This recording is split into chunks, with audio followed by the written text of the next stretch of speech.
Punjab mail USA TV channel के प्यारे दर्शकों, जिवें कि तुहानूं पता है कि प्रोग्राम मुलाकात विच असीं उन्हां हस्तियां नूं बुलाउंदे हां, उन्हां शख्सियतां नूं बुलाउंदे हां जिन्हां ने पंजाब लई नहीं पूरे विश्व लई बहुत कुछ अपनी भाषा के नज़रिए नाल काम कीता होवे। ते अज जिहड़ी शख्सियत नूं असीं तुहाडे नाल मिला रहे हां ਉਹ ने श्री अजैब सिंह ਚੱਠਾ, जिन्हां ने कनेडा विच वस के भी अपनी माँ बोली नूं वसारिया नहीं ਅਤੇ ਉਹਦੇ ਨਾਲ ਉਹਨੂੰ ਪ੍ਰਫੁੱਲਤ ਕਰਨ ਲਈ ਜੋ ਕੁਝ ਯਤਨ ਕੀਤੇ ਆ ਉਹ ਸਾਡੇ ਸਾਰਿਆਂ ਦੇ ਸਾਹਮਣੇ ਵੀ ਆ। ਔਰ ਉਹ ਚੇਅਰਮੈਨ ਨੇ ਪੰਜਾਬੀ ਵਿਸ਼ਵ ਸੰਸਥਾ ਦੇ, ਔਰ ਉਹ ਖਾਸ ਤੌਰ 'ਤੇ ਜਿਹੜਾ ਵਿਸ਼ਵ ਕਾਨਫਰੰਸ ਕਰਾਉਂਦੇ ਨੇ ਉਹਦੇ ਵਿੱਚ ਪੰਜਾਬ ਦੇ ਉਹਨਾਂ ਹਸਤੀਆਂ ਨੂੰ, ਉਹਨਾਂ ਲੋਕਾਂ ਨੂੰ ਉੱਥੇ ਬੁਲਾਉਂਦੇ ਆ ਜਿਨ੍ਹਾਂ ਨੇ ਪੰਜਾਬੀ ਲਈ ਬਹੁਤ ਕੰਮ ਕੀਤਾ ਹੋਵੇ, ਪੰਜਾਬੀ ਸਾਹਿਤ ਲਈ, ਪੰਜਾਬੀ ਸੱਭਿਆਚਾਰ ਲਈ ਵੱਖ-ਵੱਖ ਖੇਤਰਾਂ ਦੇ ਨਾਲ ਸੰਬੰਧਿਤ ਉਹਨਾਂ ਸ਼ਖਸੀਅਤਾਂ ਨੂੰ ਉੱਥੇ ਬੁਲਾਉਂਦੇ ਰਹਿੰਦੇ ਆ। ਅਤੇ ਅੱਜ ਉਹ ਸਾਡੇ ਇਸ ਸਟੂਡੀਓ ਵਿੱਚ ਤਸ਼ਰੀਫ ਫਰਮਾਨ ਨੇ। ਚੱਠਾ ਸਾਹਿਬ ਜੀ ਆਇਆਂ ਨੂੰ। ਮਿਹਰਬਾਨੀ ਜੀ, ਤੁਹਾਨੂੰ ਵੀ ਸਤਿ ਸ਼੍ਰੀ ਅਕਾਲ ਅਤੇ ਪੰਜਾਬ ਮੇਲ USA ਦੇ ਜਿੰਨੇ ਵੀ ਦਰਸ਼ਕ ਦੇਖ ਰਹੇ ਉਹਨਾਂ ਨੂੰ ਮੇਰੇ ਵੱਲੋਂ ਪਿਆਰ ਭਰੀ ਸਤਿ ਸ਼੍ਰੀ ਅਕਾਲ। ਚੱਠਾ ਜੀ, ਤੁਹਾਡੇ ਸਵਾਗਤ ਨਾਲ ਅਸੀਂ ਇਹ ਵੀ ਗੱਲ ਨਾਲ ਜੋੜਾਂਗੇ ਕਿ ਤੁਸੀਂ ਕੈਨੇਡਾ ਤੋਂ ਹੁਣ ਪੰਜਾਬ ਵਿੱਚ ਵੈਸੇ ਲਗਾਤਾਰ ਆਉਂਦੇ ਰਹਿੰਦੇ ਜੇ ਅਤੇ ਪੰਜਾਬੀਆਂ ਨੂੰ ਮਿਲਦੇ ਰਹਿੰਦੇ ਜੇ, ਅਤੇ ਮੇਰਾ ਖਿਆਲ ਹੈ ਕਿ ਤੁਸੀਂ ਇਹ ਸਾਨੂੰ ਦੱਸੋ ਕਿ ਤੁਸੀਂ ਪੰਜਾਬੀ ਲਈ ਜੋ ਕੁਛ ਉੱਥੇ ਕੀਤਾ, ਪ੍ਰਵਾਸੀ ਭਾਰਤੀ ਉੱਥੇ ਨੇ, ਸਾਡੀ ਨਵੀਂ ਜਨਰੇਸ਼ਨ ਉੱਥੇ ਆ, ਨਵੀਂ ਪੀੜ੍ਹੀ ਉੱਥੇ ਆ, ਅਤੇ ਇਹ ਵਿੱਚ ਪਤਾ ਲੱਗਾ ਸਾਡੀ ਵੀਡੀਓ ਰਾਹੀਂ ਵੀ ਉਸ ਤਰ੍ਹਾਂ ਵੀ ਪਤਾ ਕਿ ਤੁਸੀਂ ਪੰਜਾਬੀ ਲਈ ਬਹੁਤ ਕੰਮ ਕੀਤਾ। ਕੀ ਕੁਛ ਉੱਥੇ ਸ਼ੁਰੂ ਕਰ ਰਿਹਾ ਤੁਸੀਂ? ਇੱਕ 2008 ਦੇ ਵਿੱਚ ਕੁਲਦੀਪ ਨਈਅਰ ਜੀ ਦੀ ਰਿਪੋਰਟ ਆਈ ਸੀਗੀ ਕਿ ਪੰਜਾਬੀ ਭਾਸ਼ਾ 50 ਸਾਲਾਂ ਵਿੱਚ ਖਤਮ ਹੋ ਜਾਣੀ। ਬਿਲਕੁਲ ਸਹੀ। ਅਤੇ ਉਸ ਤੋਂ ਬਾਅਦ ਸਾਡੇ ਕਲੱਬ ਜਿਹੜੇ ਬੰਦੇ ਇਕੱਠੇ ਹੁੰਦੇ ਸੀਗੇ, ਇਕੱਠੇ ਸੋਚਿਆ ਵੀ ਜੇ ਕਿਤੇ ਖਬਰ ਸੱਚੀ ਹੋਵੇ ਅਤੇ ਜਿੰਨਾ ਪੰਜਾਬੀ 'ਚ ਲਿਖਿਆ ਸਾਹਿਤ ਇਹਨੂੰ ਕੋਈ ਨਹੀਂ ਪੜ੍ਹ ਸਕੂਗਾ ਜੀ। ਭਾਵੇਂ ਪੰਜਾਬੀ ਜਿਹੜੀ ਹੈਗੀ ਆ ਸਾਰਿਆਂ ਦੀ ਭਾਸ਼ਾ ਵਾ, ਸਿੱਖਾਂ ਦੀ ਵੀ ਆ, ਹਿੰਦੂਆਂ ਦੀ ਵੀ ਆ, ਕ੍ਰਿਸਚਨਾਂ ਦੀ ਵੀ ਆ ਅਤੇ ਈਸਾਈਆਂ ਦੀ, ਸਾਰੇ ਹੀ ਮੁਸਲਮਾਨਾਂ ਦੀ ਵੀ ਆ, ਪਰ ਸਿੱਖਾਂ 'ਤੇ ਥੋੜ੍ਹਾ ਜਿਹਾ ਬੋਝ ਜ਼ਿਆਦਾ ਇਸ ਕਰਕੇ ਮੰਨ ਲੈਂਦੇ ਆ ਕਿਉਂਕਿ ਗੁਰੂ ਗ੍ਰੰਥ ਸਾਹਿਬ ਸਾਡੇ ਨਾਲ ਪੰਜਾਬੀ 'ਚ ਗੁਰਮੁਖੀ 'ਚ ਗੱਲਾਂ ਕਰਦੇ ਹੈਗੇ ਆ। ਇਸ ਕਰਕੇ ਇਸ ਦਰਦ ਨੂੰ ਕਰਦੇ ਆ ਵੀ ਕਿਤੇ ਇਹ ਖਬਰ ਸੱਚੀ ਨਾ ਹੋਵੇ। ਖਬਰ ਤਾਂ ਪਤਾ ਨਹੀਂ ਉਹ ਸੱਚੀ ਗਾ ਝੂਠੀ ਸੀ, ਪਰ ਚੰਗੀ ਬਹੁਤ ਹੈਗੀ ਆ। ਚੰਗੀ ਇਸ ਕਰਕੇ ਹੈਗੀ, ਘੱਟੋ ਘੱਟ ਸਾਨੂੰ ਚੁਕੰਨੇ ਤਾਂ ਕੀਤਾ ਵੀ ਇਹਦੇ ਲਈ ਕੁਛ ਕਰੀਏ ਅਸੀਂ। ਇਹ ਗੱਲ ਠੀਕ ਹੈ। ਕੁਲਦੀਪ ਨਈਅਰ ਦੀ ਜਿਹੜੀ ਇੱਕ ਗੱਲ ਸੀ ਉਹਨੇ ਤੁਹਾਨੂੰ ਟੁੰਬਿਆ ਅਤੇ ਤੁਸੀਂ ਉਸ ਗੱਲ ਨੂੰ ਲੈ ਕੇ ਪੰਜਾਬੀ ਨੂੰ ਪ੍ਰਫੁੱਲਤ ਕਰਨ ਲਈ ਬਹੁਤ ਸੁਰਜੀਤ ਹੋ ਗਏ, ਬਹੁਤ ਅਲਰਟ ਹੋ ਗਏ। ਔਰ ਜਿਸ ਤਰ੍ਹਾਂ ਅਸੀਂ ਗੱਲ ਕਰ ਰਹੇ ਹਾਂ ਕਿ ਰਸ਼ੀਅਨ ਇੱਕ ਰਾਈਟਰ ਹੋਏ ਆ ਰਸੂਲ ਹਮਜ਼ਾਦੋ, ਹਾਂਜੀ, ਔਰ ਉਹਨਾਂ ਨੇ ਮੇਰਾ ਦਾਗਿਸਤਾਨ ਕਿਤਾਬ ਲਿਖੀ ਆ। ਉਹਨਾਂ ਨੇ ਇਹਦਾ ਜ਼ਿਕਰ ਕੀਤਾ ਕਿ ਜੇ ਤੁਸੀਂ ਆਪਣੀ ਮਾਤ ਭਾਸ਼ਾ ਤੋਂ ਮੁਨਕਰ ਹੋ ਜਾਓਗੇ, ਭੁੱਲ ਜਾਓਗੇ, ਅਤੇ ਹੋ ਸਕਦਾ ਤੁਸੀਂ ਆਪਣੀ ਕੌਮ ਨੂੰ, ਤੁਸੀਂ ਆਪਣੀ ਕਮਿਊਨਿਟੀ ਨੂੰ, ਤੁਸੀਂ ਆਪਣੇ ਦੇਸ਼ ਨੂੰ ਹੀ ਭੁੱਲ ਜਾਓਗੇ, ਕਿਉਂਕਿ ਇਹਦੇ ਨਾਲ ਜੇ ਤੁਹਾਡਾ ਕਮਿਊਨੀਕੇਸ਼ਨ ਚੱਲਦਾ ਵਾ ਤਾਂ ਤੁਹਾਡਾ ਲੋਕਾਂ ਨਾਲ ਸਦਾਚਾਰ, ਉਹਨਾਂ ਦੇ ਨਾਲ ਜਿਹੜੀ ਤੁਹਾਡਾ ਦੁੱਖ ਸੁੱਖ ਸਾਂਝਾ ਰਹੂਗਾ। ਅਤੇ ਤੁਸੀਂ ਜੋ ਹੁਣ ਇਹਦੇ ਲਈ ਜੋ ਹਮਲਾ ਮਾਰਿਆ, ਜੋ ਕੰਮ ਕੀਤਾ, ਉਹ ਬੜਾ ਪ੍ਰਸ਼ੰਸਾਯੋਗ ਆ। ਅਤੇ ਇਹਦੇ ਨਾਲ ਤੁਸੀਂ ਉੱਥੇ ਵਿਸ਼ਵ ਪੰਜਾਬੀ ਕਾਨਫਰੰਸ ਵੀ ਕਰਾਉਂਦੇ ਜੇ, ਕਿਉਂਕਿ ਪੰਜਾਬੀ ਨੂੰ ਪ੍ਰਮੋਟ ਕਰਨ ਲਈ ਜਿਹੜਾ ਕੰਮ ਕਰ ਰਹੇ ਜੇ। ਅਤੇ ਮੇਰਾ ਖਿਆਲ ਹੈ ਕਿ ਤੁਸੀਂ ਇਹ ਦੱਸੋਗੇ ਕਿ ਜਿੱਥਾ ਵੀ ਪੰਜਾਬੀ ਨੂੰ ਪ੍ਰਮੋਟ ਕੀਤਾ, ਪੰਜਾਬੀ ਭਾਸ਼ਾ ਨੂੰ ਉੱਥੋਂ ਤੱਕ ਪਹੁੰਚਾਇਆ ਜਿਹਨੂੰ ਅਸੀਂ 7 ਸਮੁੰਦਰੋਂ ਪਾਰ ਕਹਿ ਦਿੰਦੇ ਹਾਂ, ਕਿਉਂਕਿ ਇੰਨੀ ਦੂਰ ਹੈ ਕੈਨੇਡਾ, ਔਰ ਕੈਨੇਡਾ ਦੀ ਧਰਤੀ 'ਤੇ ਤੁਸੀਂ ਵਸੇ ਜੇ ਬੜੀ ਦੇਰ ਤੋਂ।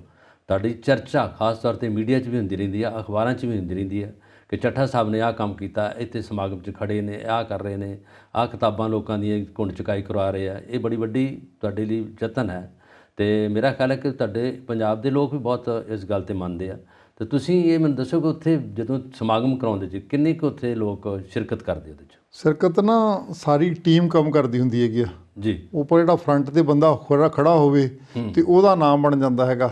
ਮੈਂ ਇਕੱਲਾ ਨਹੀਂ ਕਰਾਉਂਦਾ, ਸਾਡੀ ਟੀਮ ਆ ਪੂਰੀ ਜਿਹੜੀ ਕਰਾਉਂਦੇ ਹੈਗੇ ਆ ਜੀ। ਅਤੇ ਇਸ ਕਰਕੇ ਇਹ ਜੇ ਪਹਿਲੀ ਵਾਰ ਦੇਖਣਾ ਜੋ 2009 ਤੋਂ ਕਾਨਫਰੰਸ ਕਰਾਈ ਸੀ, ਸਾਡੇ ਕੋਲ ਸਿਰਫ 35 ਵਿਦਵਾਨ ਜਿਹੜੇ ਬਾਹਰਲੇ ਦੇਸ਼ਾਂ ਤੋਂ ਗਏ ਸੀਗੇ, ਅਤੇ ਅਗਲੀ ਵਾਰੀ 65 ਗਏ, ਫਿਰ 115 ਗਏ, 116 ਗਏ, 132 ਜਿਹੜੀ 2019 ਵਿੱਚ ਕਾਨਫਰੰਸ ਹੋਈ ਸੀ ਉਹਦੇ ਵਿੱਚ 132 ਬੰਦੇ ਵੱਖ-ਵੱਖ ਦੇਸ਼ਾਂ ਤੋਂ, ਇਕੱਲੇ ਹਿੰਦੁਸਤਾਨ ਅਤੇ ਪਾਕਿਸਤਾਨ ਤੋਂ ਨਹੀਂ, ਯੂਰਪ ਤੋਂ ਵੀ, ਆਸਟ੍ਰੇਲੀਆ ਤੋਂ ਵੀ, ਬਾਕੀਆਂ ਤੋਂ 132 ਬੰਦੇ ਗਏ ਸੀਗੇ। ਐਤਕੀ ਕੋਵਿਡ ਕਰਕੇ ਜਿਹੜੀ ਆ 21 'ਚ ਕਾਨਫਰੰਸ ਹੋਈ ਹੈਗੀ ਆ, ਉਹਦੇ ਵਿੱਚ 57 ਬੰਦੇ ਜਿਹੜੇ ਆ ਬਾਹਰਲੇ ਦੇਸ਼ਾਂ ਤੋਂ ਉਹ 'ਚ ਹਿੱਸਾ ਲਿਆ ਸੀ, ਬਾਹਰਲੇ ਦੇਸ਼ਾਂ ਤੋਂ ਸਕਾਲਰਾਂ ਨੇ, ਵਿਦਵਾਨਾਂ ਨੇ। ਜਿਹੜੇ ਲੋਕਲ ਬੰਦੇ ਹੁੰਦੇ ਹੈਗੇ ਆ ਉੱਥੇ ਦੇਖ ਲਓ ਜੀ, ਸਵੇਰੇ ਜੇ ਸਾਡੀ ਕਪੈਸਿਟੀ 450 ਦੀ ਹੁੰਦੀ ਹੈਗੀ ਆ ਹਾਲ ਦੀ, ਜੇ ਸਵੇਰੇ 400 ਬੰਦਾ ਹੈਗਾ ਤਾਂ ਸ਼ਾਮ ਨੂੰ 450 ਹੁੰਦਾ। ਬਹੁਤ ਸਾਰੇ ਇੱਕ ਥਾਂ 'ਤੇ ਹੁੰਦਾ ਵੀ ਜਦੋਂ ਓਪਨਿੰਗ ਕਰਨੀ ਹੁੰਦੀ ਉਦੋਂ ਤਾਂ ਕੁਛ ਬੰਦਾ 100-150 ਹੁੰਦਾ ਹੈਗਾ, ਉਦੋਂ ਬਾਅਦ 20-25 ਬੰਦੇ ਰਹਿੰਦੇ ਸੁਣਨ ਵਾਲੇ। ਪਰ ਇੱਦੋਂ ਸਾਡਾ ਥੋੜ੍ਹਾ ਜਿਹਾ ਬਚਾਅ ਹੈਗਾ ਵਾ ਵੀ ਜਿਹੜੇ ਲੋਕ ਸੁਣਦੇ ਵੀ ਹੈਗੇ ਆ, ਜਿਹੜੇ ਇੱਥੇ ਬਾਹਰੋਂ ਗਏ ਹੁੰਦੇ ਆ ਉਹ ਵੀ ਬੜੇ ਤਿਆਰੀ ਦੇ ਨਾਲ ਪੇਪਰ ਜਾਂਦੇ ਆ, ਇੰਟਰਸਟਿੰਗ ਹੁੰਦੇ ਲੋਕ, ਉਹਨਾਂ ਨੂੰ ਸੁਣਨਾ ਚਾਹੁੰਦੇ ਆ, ਮਿਲਣਾ ਚਾਹੁੰਦੇ ਹੈਗੇ। ਇਸ ਕਰਕੇ ਸਾਡੀ ਸੈਟੀਸਫੈਕਸ਼ਨ ਹੈਗੀ ਉਹਨਾਂ 'ਤੇ। ਚੱਠਾ ਸਾਹਿਬ ਇਹ ਵੀ ਵੇਖਣਾ ਚਾਹਿਆ ਕਿ ਤੁਹਾਨੂੰ ਆਪਣੀ ਧਰਤੀ ਨਾਲ ਮੋਹ ਆ, ਪਿਆਰ ਆ, ਸਨੇਹ ਆ, ਆਪਣੱਤ ਆ, ਉਹ ਸਾਰੀਆਂ ਚੀਜ਼ਾਂ ਦਾ ਜਿਹੜਾ ਮਜਮੂਆ ਬਣ ਜਾਂਦਾ, ਇਕੱਠਾ ਬਣ ਜਾਂਦਾ, ਉਹਦੇ ਨਾਲ ਪਾਕਿਸਤਾਨ ਜਿਹੜਾ ਹੈਗਾ ਸਾਡੇ ਪੰਜਾਬ, ਜਿਹੜਾ ਜਿਹਨੂੰ ਅਸੀਂ ਲਹਿੰਦਾ ਪੰਜਾਬ ਆਉਂਦੇ ਹਾਂ, ਉਹਦੇ ਦੇ ਵਿੱਚ ਜਿਹੜੇ ਉੱਥੇ ਸ਼ਖਸੀਅਤਾਂ ਨੇ, ਪੰਜਾਬੀ ਨੋਇੰਗ ਰਾਈਟਰ ਨੇ, ਜਾਂ ਜਿਹੜੇ ਉੱਥੇ ਅਫਸਾਨਾ ਨਗਾਰ ਨੇ, ਕਵੀ ਨੇ, ਅਤੇ ਕੀ ਤੁਸੀਂ ਉਹਨਾਂ ਨੂੰ ਵੀ ਤੁਸੀਂ ਉੱਥੇ ਇਨਵੀਟੇਸ਼ਨ ਦਿੰਦੇ ਜੇ ਆਪਣੀ ਕਾਨਫਰੰਸ 'ਚ? ਇਨਵੀਟੇਸ਼ਨ ਜਿਹਨੂੰ ਅਸੀਂ ਮਰਜ਼ੀ ਦੇ ਦਈਏ ਜੀ, ਪਰ ਜਿਹੜਾ ਵੀਜ਼ਾ ਦੇਣਾ ਹੁੰਦਾ ਉਹ ਕੈਨੇਡਾ ਸਰਕਾਰ ਨੇ ਦੇਣਾ ਹੁੰਦਾ ਹੈਗਾ।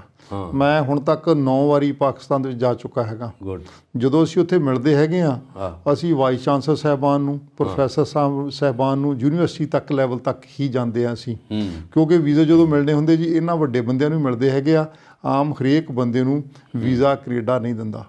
ਇਸੇ ਤਰੀਕੇ ਨਾਲ ਹੀ ਇੰਡੀਆ ਤੋਂ ਵੀ ਜਿਹੜੇ ਜਾਂਦੇ ਆ ਸਾਡੇ ਪ੍ਰੋਫੈਸਰ ਸਾਹਿਬਾਨ, ਜਿਹੜਿਆਂ ਦੀ 1.5-2 ਲੱਖ ਰੁਪਈਆ ਤਨਖਾਹ ਹੈਗੀ ਆ, ਉਹੋ ਹੀ ਬੰਦੇ ਜਾ ਸਕਦੇ ਆ। ਹਰੇਕ ਬੰਦੇ ਨੂੰ ਸਾਡੇ ਵੱਸ ਨਹੀਂ ਹੁੰਦਾ। ਅਸੀਂ ਤਾਂ ਉੱਥੇ ਜਗ੍ਹਾ ਹੀ ਦਿੰਦੇ ਹੈਗੇ ਆ, ਜਾਂ ਕਿਸੇ ਨੂੰ ਲੈਟਰ ਦੇਤਾ ਵੀ ਇਹਨੂੰ ਜੀ ਵੀਜ਼ਾ ਦੇ ਦਿਓ, ਸਾਡੇ 'ਚ ਆਉਣਾ ਚਾਹੁੰਦੇ ਹੈਗੇ ਆ। ਉਸ ਤੋਂ ਬਾਅਦ ਸਾਰਾ ਜਿਹੜਾ ਵੀਜ਼ਾ ਦੇਣਾ ਹੁੰਦਾ ਹੈਗਾ ਉਹ ਕੈਨੇਡਾ ਸਰਕਾਰ ਦੀ ਆਪਣੀ ਮਰਜ਼ੀ ਹੁੰਦੀ ਹੈ ਕਿਹਨੂੰ ਦੇਣਾ ਅਤੇ ਕਿਹਨੂੰ ਨਹੀਂ ਦੇਣਾ। ਅੱਜ ਤੱਕ ਮੈਂ ਕਹਿ ਸਕਦਾ ਤਕਰੀਬਨ 400 ਦੇ ਲਾਗੇ ਬੰਦਾ ਜਿਹੜੇ ਵਿਦਵਾਨ ਸੀਗੇ, ਰਾਈਟਰ ਸੀਗੇ, ਉਹ ਜਾ ਚੁੱਕੇ ਤੇ ਆ ਚੁੱਕੇ ਹੈਗੇ ਆ। ਸਾਡਾ ਗਿਆ ਹੋਇਆ ਬੰਦਾ ਅਜੇ ਤੱਕ ਉੱਥੇ ਰਹਿੰਦਾ ਨਹੀਂਗਾ, ਸਾਰੇ ਵਾਪਸ ਆ ਜਾਂਦੇ ਹੈਗੇ ਆ। ਤਕਰੀਬਨ 400 ਲਾਗੇ ਛਾਗੇ ਬੰਦਾ ਹਿੰਦੁਸਤਾਨ ਤੋਂ ਜਾ ਕੇ ਆ ਚੁੱਕਾ ਹੈਗਾ। ਹਾਂ, ਜਿਹੜੀ ਤੁਹਾਡੀ ਆਈ ਚਲਾਈ ਹੈ ਲੋਕਾਂ ਦੀ ਆਉਣ ਜਾਣ ਦੀ, ਉਹਦੇ ਵਿੱਚ ਜਿਹੜੇ ਵੀ ਭਾਸ਼ਾ ਵਿਗਿਆਨੀ ਜਾ ਰਹੇ ਆ, ਜਾਂ ਜਿੰਨੇ ਵੀ ਸ਼ਾਸਤਰੀ ਭਾਸ਼ਾ ਨੂੰ ਜਾਣਨ ਵਾਲੇ ਜਾ ਰਹੇ ਆ, ਔਰ ਉਹਦੇ ਵਿੱਚ ਕੀ ਜਦੋਂ ਤੁਹਾਡਾ ਇਹ ਕਾਨਫਰੰਸ ਹੁੰਦੀ ਹੈ, ਉਹ ਉਹਨਾਂ 'ਤੇ ਖੋਜ ਪਰਚੇ ਪੜ੍ਹਦੇ ਜਾ ਕੇ, ਔਰ ਉਹ ਤੁਸੀਂ ਪਹਿਲਾਂ ਚੈੱਕ ਕਰਦੇ ਜਾਂ ਉਹਨਾਂ ਕੋਲੋਂ ਅਟੇ ਸਟੇ ਉਸੇ ਤਰ੍ਹਾਂ ਲਿਖ ਕੇ ਉੱਥੇ ਪੜ੍ਹਦੇ ਆ, ਕਿਸ ਤਰ੍ਹਾਂ ਦੇ ਹੁੰਦਾ? ਜੀ, ਅਟੇ ਸਟੇ ਵਾਲੀ ਗੱਲ ਤੁਹਾਡੀ ਸਰ ਜੀ ਬਿਲਕੁਲ ਸਹੀ ਆ। ਜੀ ਜੀ। 2009 ਦੇ ਵਿੱਚ ਬਿਲਕੁਲ ਅਸੀਂ ਅਣਜਾਣ ਸੀ ਜੀ। ਜਿਹੜਾ ਜਦੋਂ ਮਰਜ਼ੀ ਆਇਆ ਪੇਪਰ, ਜਿਹੜਾ ਮਰਜ਼ੀ ਪੜ੍ਹ ਕੇ ਆ ਗਿਆ, ਸਾਨੂੰ ਨਹੀਂ ਕੁਝ ਪਤਾ ਲੱਗਦਾ ਸੀਗਾ। ਜੀ ਜੀ। ਅਤੇ ਇੱਕ ਵਾਰੀ ਮੈਨੂੰ ਕਿਸੇ ਵਿਦਵਾਨ ਨੇ ਦੱਸਤਾ, ਮੈਂ ਵਕੀਲ ਸੀਗਾ, ਮੈਨੂੰ ਕਿਹੜਾ ਪਤਾ ਸੀਗਾ ਪੰਜਾਬੀ ਭਾਸ਼ਾ ਲਈ ਕੀ ਹੁੰਦਾ। ਅਤੇ ਮੈਂ ਉਹਦੇ ਆਖੇ ਚੱਕੇ ਚਕਾਏ ਨੇ, ਮੈਂ ਵੀ ਕਹਿ ਤਾ ਜੀ ਤੁਹਾਡਾ ਪਹਿਲਾਂ ਪੇਪਰ ਪੜ੍ਹਿਆ ਨਹੀਂ ਹੋਣਾ ਚਾਹੀਦਾ, ਤੁਹਾਡਾ ਨਵਾਂ ਪੇਪਰ ਹੋਣਾ ਚਾਹੀਦਾ ਹੈਗਾ। ਅਤੇ ਉਹ ਜਿਹੜਾ ਵਿਦਵਾਨ ਸੀਗਾ ਉਹ ਜ਼ਿਆਦਾ ਹੁਸ਼ਿਆਰ ਸੀਗਾ। ਮੈਨੂੰ ਕਹਿੰਦਾ ਤੂੰ ਮੇਰਾ ਪੇਪਰ ਪਹਿਲਾਂ ਕਦੀ ਸੁਣਿਆ? ਮੈਂ ਕਿਹਾ ਨਹੀਂ, ਮੈਂ ਤਾਂ ਨਹੀਂ ਸੁਣਿਆ। ਕਹਿੰਦਾ ਤਰਲੀ ਤਾਂ ਨਵਾਂ ਹੀ ਆ ਨਾ। ਪਹਿਲਾਂ ਲੋਕ ਪੁਰਾਣਾ ਵੀ ਸਾਡੇ ਕੋਲ ਪੜ੍ਹ ਜਾਂਦੇ ਰਹੇ ਹੈਗੇ ਜਦੋਂ ਸਾਨੂੰ ਵੀ ਕੁਛ ਨਹੀਂ ਤਜਰਬਾ ਸੀਗਾ। ਅਤੇ 2015 ਤੋਂ ਬਾਅਦ ਅਸੀਂ ਇੱਕ ਪੰਜਾਬੀ ਭਾਸ਼ਾ ਦਾ ਭਵਿੱਖ ਤਾਂ ਰੱਖਦੇ ਹਾਂ, ਵਿਸ਼ਾ ਜਿਹਦੇ 'ਤੇ ਗੱਲ ਕਰਨੀ ਆ, ਉਹਦੇ ਨਾਲ ਐਡੀਸ਼ਨਲ ਹੋਰ ਰੱਖ ਲਈਦਾ ਹੈਗਾ ਜਿਹਦਾ ਮੌਕੇ ਦੀ ਸਾਨੂੰ ਲੋੜ ਹੈਗੀ ਆ। ਜਿਵੇਂ ਅਸੀਂ ਪਹਿਲਾਂ ਨੈਤਿਕਤਾ ਦਾ ਰੱਖ ਲਿਆ ਸੀ ਵਿਸ਼ਾ, ਫਿਰ ਵਿਦਿਆ ਦਾ ਰੱਖ ਲਿਆ। ਇਸ ਤਰੀਕੇ ਦੇ ਨਾਲ ਜਦੋਂ ਹੁਣ ਸਾਡਾ ਵਿਸ਼ਾ ਹੀ ਨਵਾਂ ਹੁੰਦਾ ਹੈਗਾ ਵਾ, ਇਸ ਕਰਕੇ ਪੁਰਾਣਾ ਲਿਖਿਆ ਹੋਇਆ ਉਹਨਾਂ ਦਾ ਚੱਲਦਾ ਨਹੀਂਗਾ। ਹੁਣ ਹਰੇਕ ਨੂੰ ਨਵਾਂ ਮਿਹਨਤ ਨਾਲ ਲਿਖਣਾ ਹੀ ਪੈਂਦਾ ਹੈਗਾ ਵਾ। ਸਾਰੇ ਬੰਦੇ ਲਿਖਿਆ ਹੀ ਆਪਦਾ, ਉਹ ਪੁਰਾਣਾ ਲਿਖਿਆ ਹੋਇਆ ਨਹੀਂ ਉੱਥੇ ਲੈ ਕੇ ਆਉਂਦੇ, ਹਰੇਕ ਨੂੰ ਨਵਾਂ ਹੀ ਲਿਖਣਾ ਪੈਂਦਾ। ਜਿਸ ਤਰ੍ਹਾਂ ਤੁਸੀਂ ਦੱਸਿਆ ਕਿ ਜਿਹੜੇ ਖੋਜ ਪੱਤਰ ਆ, ਲੋਕ ਵਿੱਚੋਂ ਜਿਹੜੇ ਐਕਸਪਰਟ ਆਉਂਦੇ ਆ, ਜਾਂ ਜਿੰਨੇ ਵੀ ਖੋਜ ਪੱਤਰ ਪੜ੍ਹਨ ਵਾਲੇ ਵਿਗਿਆਨੀ ਆਉਂਦੇ ਆ, ਉਹ ਕਈ ਵਾਰੀ ਉਸੇ ਤਰ੍ਹਾਂ ਦਾ ਕੰਮ ਕਿ ਰਿਪੀਟ ਹੀ ਪੜ੍ਹ ਜਾਂਦੇ ਆ, ਜਿਹੜਾ ਅੱਗੇ ਦੁਹਰਾਇਆ ਗਿਆ ਹੁੰਦਾ, ਉਹਦੇ ਵਿੱਚ ਕੋਈ ਨਵਾਂ ਐਸਪੈਕਟ ਨਹੀਂ ਉਹਨਾਂ ਨੇ ਜੋੜਿਆ ਹੁੰਦਾ।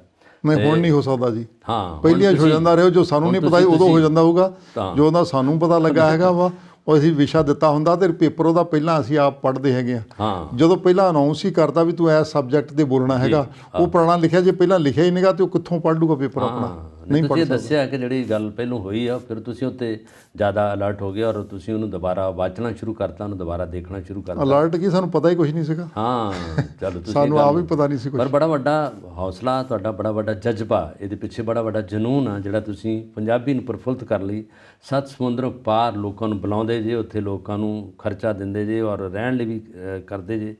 ਔਰ ਦੂਜੀ ਗੱਲ ਤੁਸੀਂ ਹੁਣ ਜ਼ਿਕਰ ਕੀਤਾ ਨੈਤਿਕ ਸਿੱਖਿਆ ਦਾ, ਮੋਰਲ ਐਜੂਕੇਸ਼ਨ ਦਾ, ਇਹ ਵੀ ਤੁਸੀਂ ਇੱਥੇ ਨਵਾਂ ਅਧਿਆਇ ਸ਼ੁਰੂ ਕੀਤਾ, ਨਵਾਂ ਚੈਪਟਰ ਓਪਨ ਕੀਤਾ ਪੰਜਾਬ ਦੇ ਵਿੱਚ। ਇਹਦੀ ਚਰਚਾ ਖਾਸ ਤੌਰ 'ਤੇ ਰਹੀ ਹੈ, ਸਕੂਲਾਂ 'ਚ ਵੀ ਰਹੀ ਹੈ, ਕੁਛ ਟੀਚਰ ਵੀ ਇਨਵੋਲਵ ਰਹੇ ਆ, ਔਰ ਇੱਥੇ ਸਮਾਗਮ ਵੀ ਕੀਤੇ ਆ। ਕੀ ਤੁਸੀਂ ਇਹਨੂੰ ਜਦੋਂ ਸ਼ੁਰੂ ਕੀਤਾ, ਤੁਹਾਡੇ ਸੋਚ ਵਿੱਚ ਕੀ ਸੀਗਾ ਕਿ ਨੈਤਿਕ ਸਿੱਖਿਆ ਨੂੰ ਕਿਸ ਤਰ੍ਹਾਂ ਕਰਨਾ ਤਾਂ, ਔਰ ਕੀ ਹੈ? ਸਾਡੇ ਉੱਥੇ ਇੱਕ ਰਾਈਟਰ ਗਏ ਸੀਗੇ ਰਵਿੰਦਰ ਰਵੀ, ਦਿੱਲੀ ਤੋਂ। ਜੀ ਜੀ, ਹੈ। ਉਹਨਾਂ ਨੇ ਆਪਣਾ ਨੈਤਿਕਤਾ ਦੇ ਬਾਰੇ ਇੱਕ ਪੇਪਰ ਪੜ੍ਹਿਆ ਸੀਗਾ ਵੀ ਹਰੇਕ ਬੰਦਾ ਆਪਣੇ ਨਿਆਣੇ ਨੂੰ ਲੋਕਾਂ ਦੇ ਕੰਨ ਕੁਤਰਨ ਵਾਲਾ ਬਣਾਉਂਦਾ।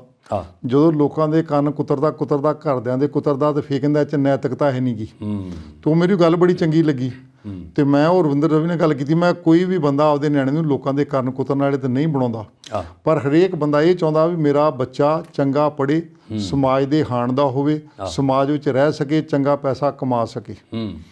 ਪਰ ਜਿਹੜੀ ਅੱਜ ਕੱਲ੍ਹ ਜਿਹੜੀ ਸੀਗੀ ਨੈਤਿਕ ਸਿੱਖਿਆ, ਜਦੋਂ ਭਾਲਣ ਲੱਗੇ ਮੈਂ ਗੂਗਲ ਤੋਂ ਵੀ ਸਰਚ ਕੀਤੀ, ਦੁਨੀਆ ਦੇ ਕਿਸੇ ਵੀ ਦੇਸ਼ ਦੇ ਸਕੂਲ ਦੇ ਵਿੱਚ, ਕਾਲਜ ਵਿੱਚ, ਯੂਨੀਵਰਸਿਟੀ ਵਿੱਚ, ਹਿੰਦੁਸਤਾਨ ਦੇ ਵਿੱਚ ਕੋਈ ਪੁਰਾਣੇ ਜ਼ਮਾਨੇ 'ਚ ਤਾਂ ਹੁੰਦਾ ਹੋਊਗਾ, ਕਦੀ ਨਿਰੋਲ ਨੈਤਿਕਤਾ ਦਾ ਵਿਸ਼ਾ ਨਹੀਂ ਪੜ੍ਹਾਇਆ ਗਿਆ, ਹਜੇ ਅੱਜ ਵੀ ਨਹੀਂ ਪੜ੍ਹਾਇਆ ਜਾਂਦਾ। ਜਦੋਂ ਖੋਜ ਕਰਨ ਲੱਗੇ ਸਾਨੂੰ ਇੱਕ ਵੀ ਕੋਈ ਕਿਤਾਬ ਨਹੀਂ ਲੱਭੀ ਨੈਤਿਕਤਾ ਦੇ ਉੱਪਰ।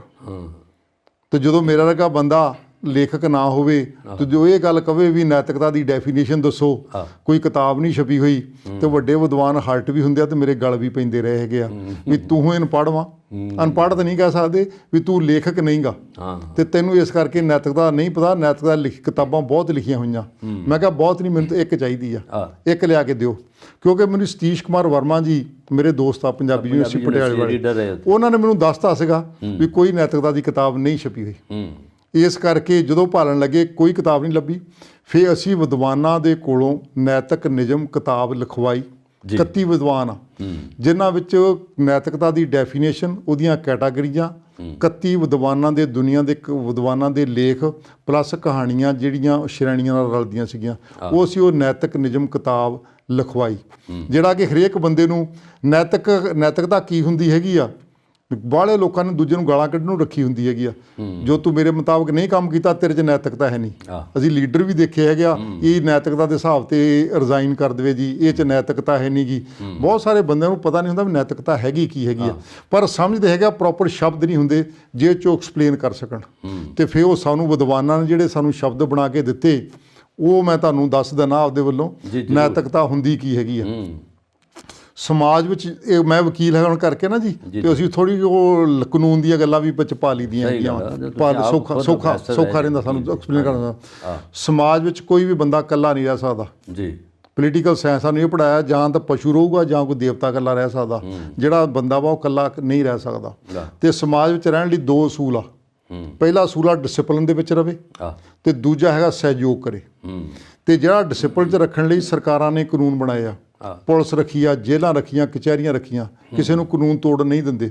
ਜਿੱਥੇ ਲੋਕ ਕਾਨੂੰਨ ਤੋੜਦੇ ਆ ਉਹਨੂੰ ਫੜਦੇ ਵੀ ਬਹੁਤ ਹੈਗੇ ਆ, ਉਹਨਾਂ ਨੂੰ ਸਜ਼ਾ ਦੇ ਕੇ ਡਿਸਿਪਲਿਨ ਬਣਾਉਂਦੇ ਹੈਗੇ ਆ। ਪਰ ਆਪਸੀ ਸਹਿਯੋਗ ਦੇਣ ਦੇ ਲਈ ਅੱਜ ਤੱਕ ਕਿਸੇ ਵੀ ਕੰਟਰੀ ਦੇ ਕੋਲੋਂ ਕਾਨੂੰਨ ਨਹੀਂ ਬਣਾ ਹੋਇਆ।